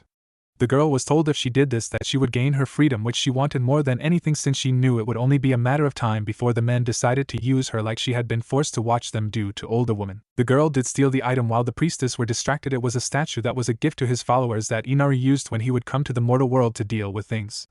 The girl took it to where she was told to and waited until the Masters returned. When they did, the leader tried to figure out how to use it but could not. Thinking it was a lie, he decided to remove the jeweled eyes from the statue. When his blade touched the first eye, the statue came to life and everyone was paralyzed by the power of Inari, who possessed the statue. Inari had witnessed what the men had done as well as the girl, and he knew why she did what she did, but she was guilty just as they were to him. He used his power and cursed all 8 of the men, turning them into demons, more specifically the Bijou. The leader of the group, whose thirst for power was the cause of some of Inari followers' death, was made the weakest, Shikaku, and the rest in order of a reverse strength. He then sent them to the 4 corners of the world. Now Inari, after he cursed them, looked at the girl, and though he was displeased with what she did, he also was fair, so in turn he gave her a punishment that was both a blessing and a curse. He turned her into a kitsune. Now when he did this, he made her the new protector of the temple where the statue would be, and while there she was allowed to keep her human form, but if she ever left the valley where the temple was, she would instantly turn into her fox form. Also, whenever the temple was threatened, she also was turned into her fox form. The girl agreed because of her guilt, and not really having a choice anyways, and she learned that it was a blessing because the priestesses treated her kindly, and a curse because she had a very long life. Not immortality, but long enough to make normal people believe that she was. Now time went by and soon the leader of the Masters came back to the temple wanting his revenge. The girl who had taken her duty to protect the temple trained, and then when he arrived she fought and beat him. Inari came after Shikaku was beaten and sent him back to the desert where he would forever be held. He then looked at the girl and gave her a blessing. He allowed her, since she was sad from seeing her friends die, the ability to turn one priestess into a kitsune like she was, though they would stop gaining power after they reached the 6th tail. The girl she chose became the first sister of the circle. Now as time passed, the other Masters also came and challenged the girl, and she defeated them and protected the temple and was given another sister each time she defeated them. When she defeated the 8-tail, Inari made her the new ruler of the demons on earth since she had been able to beat each of them. He also decided that since it had been 1,000 years, to allow her a chance to stay in her human form outside of the valley, since sometimes thieves and others came there to try and rob the temple, forcing her to leave the temple, and also she was lonely, wanting a family. By this time she had become the Kyubi. She was saddened because if she ever left the valley she was treated like a demon, so Inari told her all she would have to do to be able to stay human was to be forgiven by someone she had directly wronged. She could not ask for it or wrong someone on purpose. Someone would have to truly forgive them of their own decision when they felt the girl was fully sorry. The girl was confused, and Inari laughed at her politely, and said that there was a reason for this, and she would one day learn why. He said the person she would be forgiven by would be blessed by him to stop a great evil. Something that she herself would not be able to beat. She was told that he would be the one she was destined to serve as wife and mother to his children, but only after he passed the test. The test was he would have to beat her and force her to reveal her birth name. Not the name the Masters had given her or the name the priestess gave her, but her true name her mother and father gave her. The one she had not heard since she was 5 years old. When that happened, she would make him the new lord of the demons. Tsunade at this point said, "What is the reason you are telling us this story? I don't see any reason why it's important to what we want to know." The girl smiled and said, "I was just getting there, Tsunade." Now the girl continued with her sisters guarding the temple until a little over 100 years ago, when 2 boys, brothers, came to the temple and asked for blessing. Inari came before the 2 boys and gave them both a blessing. He made them promise to create a mighty tree that would never fall. This confused the boys, but Inari said they would understand one day. He also gave one an item. He said it was filled with part of his power, and that the older of the 2 should protect it because a great evil would come and only that item would have the ability to stop it. Now these 2 boys grew up and together did create a great tree like Inari told them to. I can see that the Sandiame is starting to see where this is going. Tsunade looked at the third, who had his full attention on the story, and she asked, "What is she talking about, sensei?" The third said, "Think about it, Tsunade. 2 men, brothers that created a great tree and an item that was blessed with the power of Inari himself. You have that item on you this very moment. Tsunade's eyes got wide as she realized what they were talking about, and she gently rubbed the crystal around her neck. The third said, proceed please. I think we are fixing to discover something that we may not know. The girl nods and said, well, as you have figured out who the two were, I can now continue. Now, after the great tree, Konoha, was founded, the older brother faced off against a man who killed him. The man was named Uchiha Madara. Now Madara did not die that day like most believe. He was wounded but not killed. Fearing the power the Shodaime used against him that day, he had already learned of them being blessed by Inari being the Shodaime's friend. Now Madara took some time to recover, and around 50 years ago he came to the temple. The girl tried to fight him, but because of the Sharingan Madara was able to torture her and hurt her, but she was saved by her sisters and Madara was forced to leave. Vowing to get his revenge, he started to plot. He then came across a man with the legendary bloodline Rinnegan, and took him as an unethical partner, and trained him in everything he knew. The man, after learning everything from Madara, used a forbidden jutsu and imprisoned Madara mind in the corpse of an Uchiha who only had one eye after giving his other to his best friend. The third's eyes got wide again listening. Then the man who had his own revenge against his twin brother decided to get the power he had heard Madara mouth off about, but he kept Madara in his new body as a plaything to aid him. He then came to the temple of Inari with Madara and killed each of the sisters and tortured the girl who was the Kyuubi. He then stole the statue of Inari and left. The girl vowed to get vengeance for her sisters and started searching for the man. She only could remember his face and soon found a man with a bingo book. She did not know that he had a twin, so when she saw a man who looked like the one who tortured her and killed her sisters, the third said, came to Konoha and was captured. The girl nods and Tsunade asked, you're the girl, you're the Kyuubi, aren't you? The girl looked down and said, I was.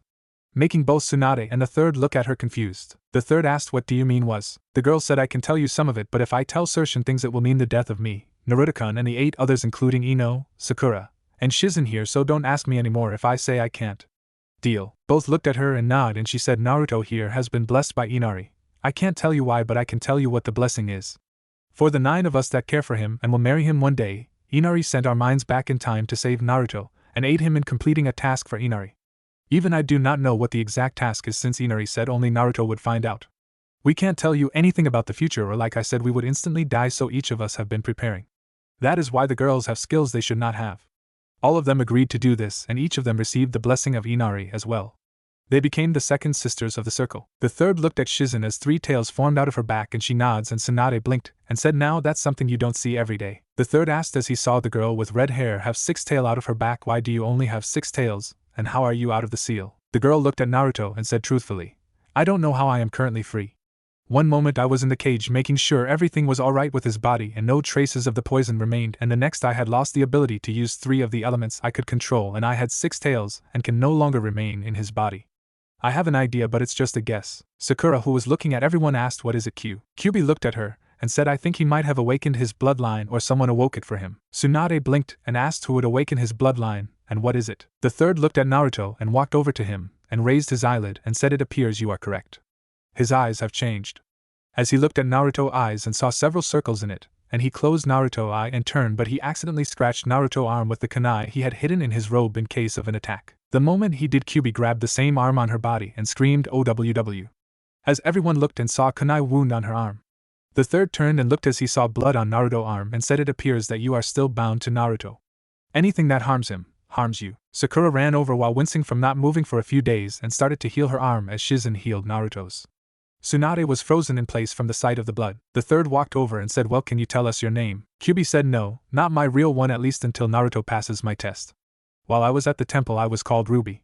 You can call me that. The third said, well, Ruby, since any damage Naruto receives goes to you, also could you let me check if... Before he had a chance to say anything or react, she grabbed the kunai from his coat and cut her hand before holding the kunai toward him to take. The third was stunned, and he looked at Naruto and saw he had the same cut, and said, so it appears that it goes both ways, meaning if one of you die you both die. Ruby, as she was now called, said, that's understandable since both of our souls had been bound for at least 14 years currently. The third asked, what are your intentions now? Ruby said, if you're wondering if I still intend to attack this village, the answer is no, though there are a few I wish I could for what they did to him when he was younger, but can't, since basically I am honor bound to all oaths and promises Naruto makes, and he promised himself and his parents' memory that he would not seek revenge against those who are too stupid to realize the difference between a cage and a prisoner. The third asked, so he's talked to you? Sakura said, we arranged for him to meet her and learn about us the day he graduated.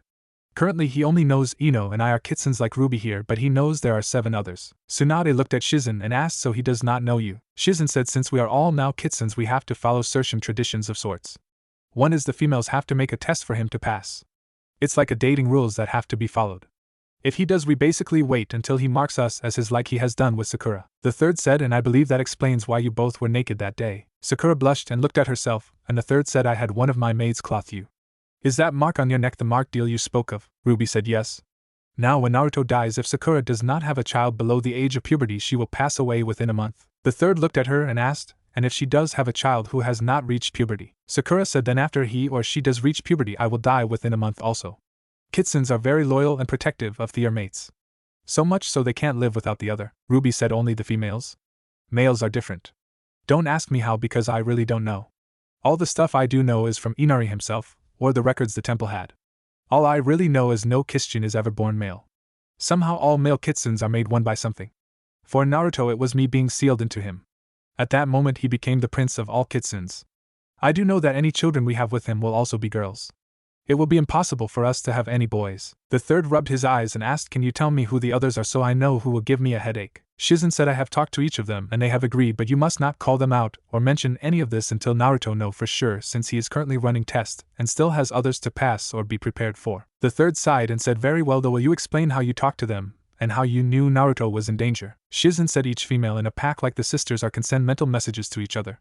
Both Ruby here and Sakura both called out for help when he was attacked, and when my eyes glossed over earlier I was talking to them all. We still have our private thoughts and all, but it's like a defense mechanism that allows the females to protect the young is why we have it. Naruto could only hear Ruby in his head, but now I don't know for sure if he can still or not. The third nods and waited, and Shizen said, well, I should warn you, not all are from Konoha. There's Ino, Sakura, myself, Tenten, Ruby. Now as we said earlier, Naruto only know for sure about Ino, Sakura and Ruby. The third nods and Tsunade got up and started to leave when Shizen asked Tsunade-sama, where are you going? Tsunade stopped and said, you don't need me anymore. Sakura said, we do. We need you very soon unless you wish for someone you care for to die, Aegean, and no, you could have stopped it.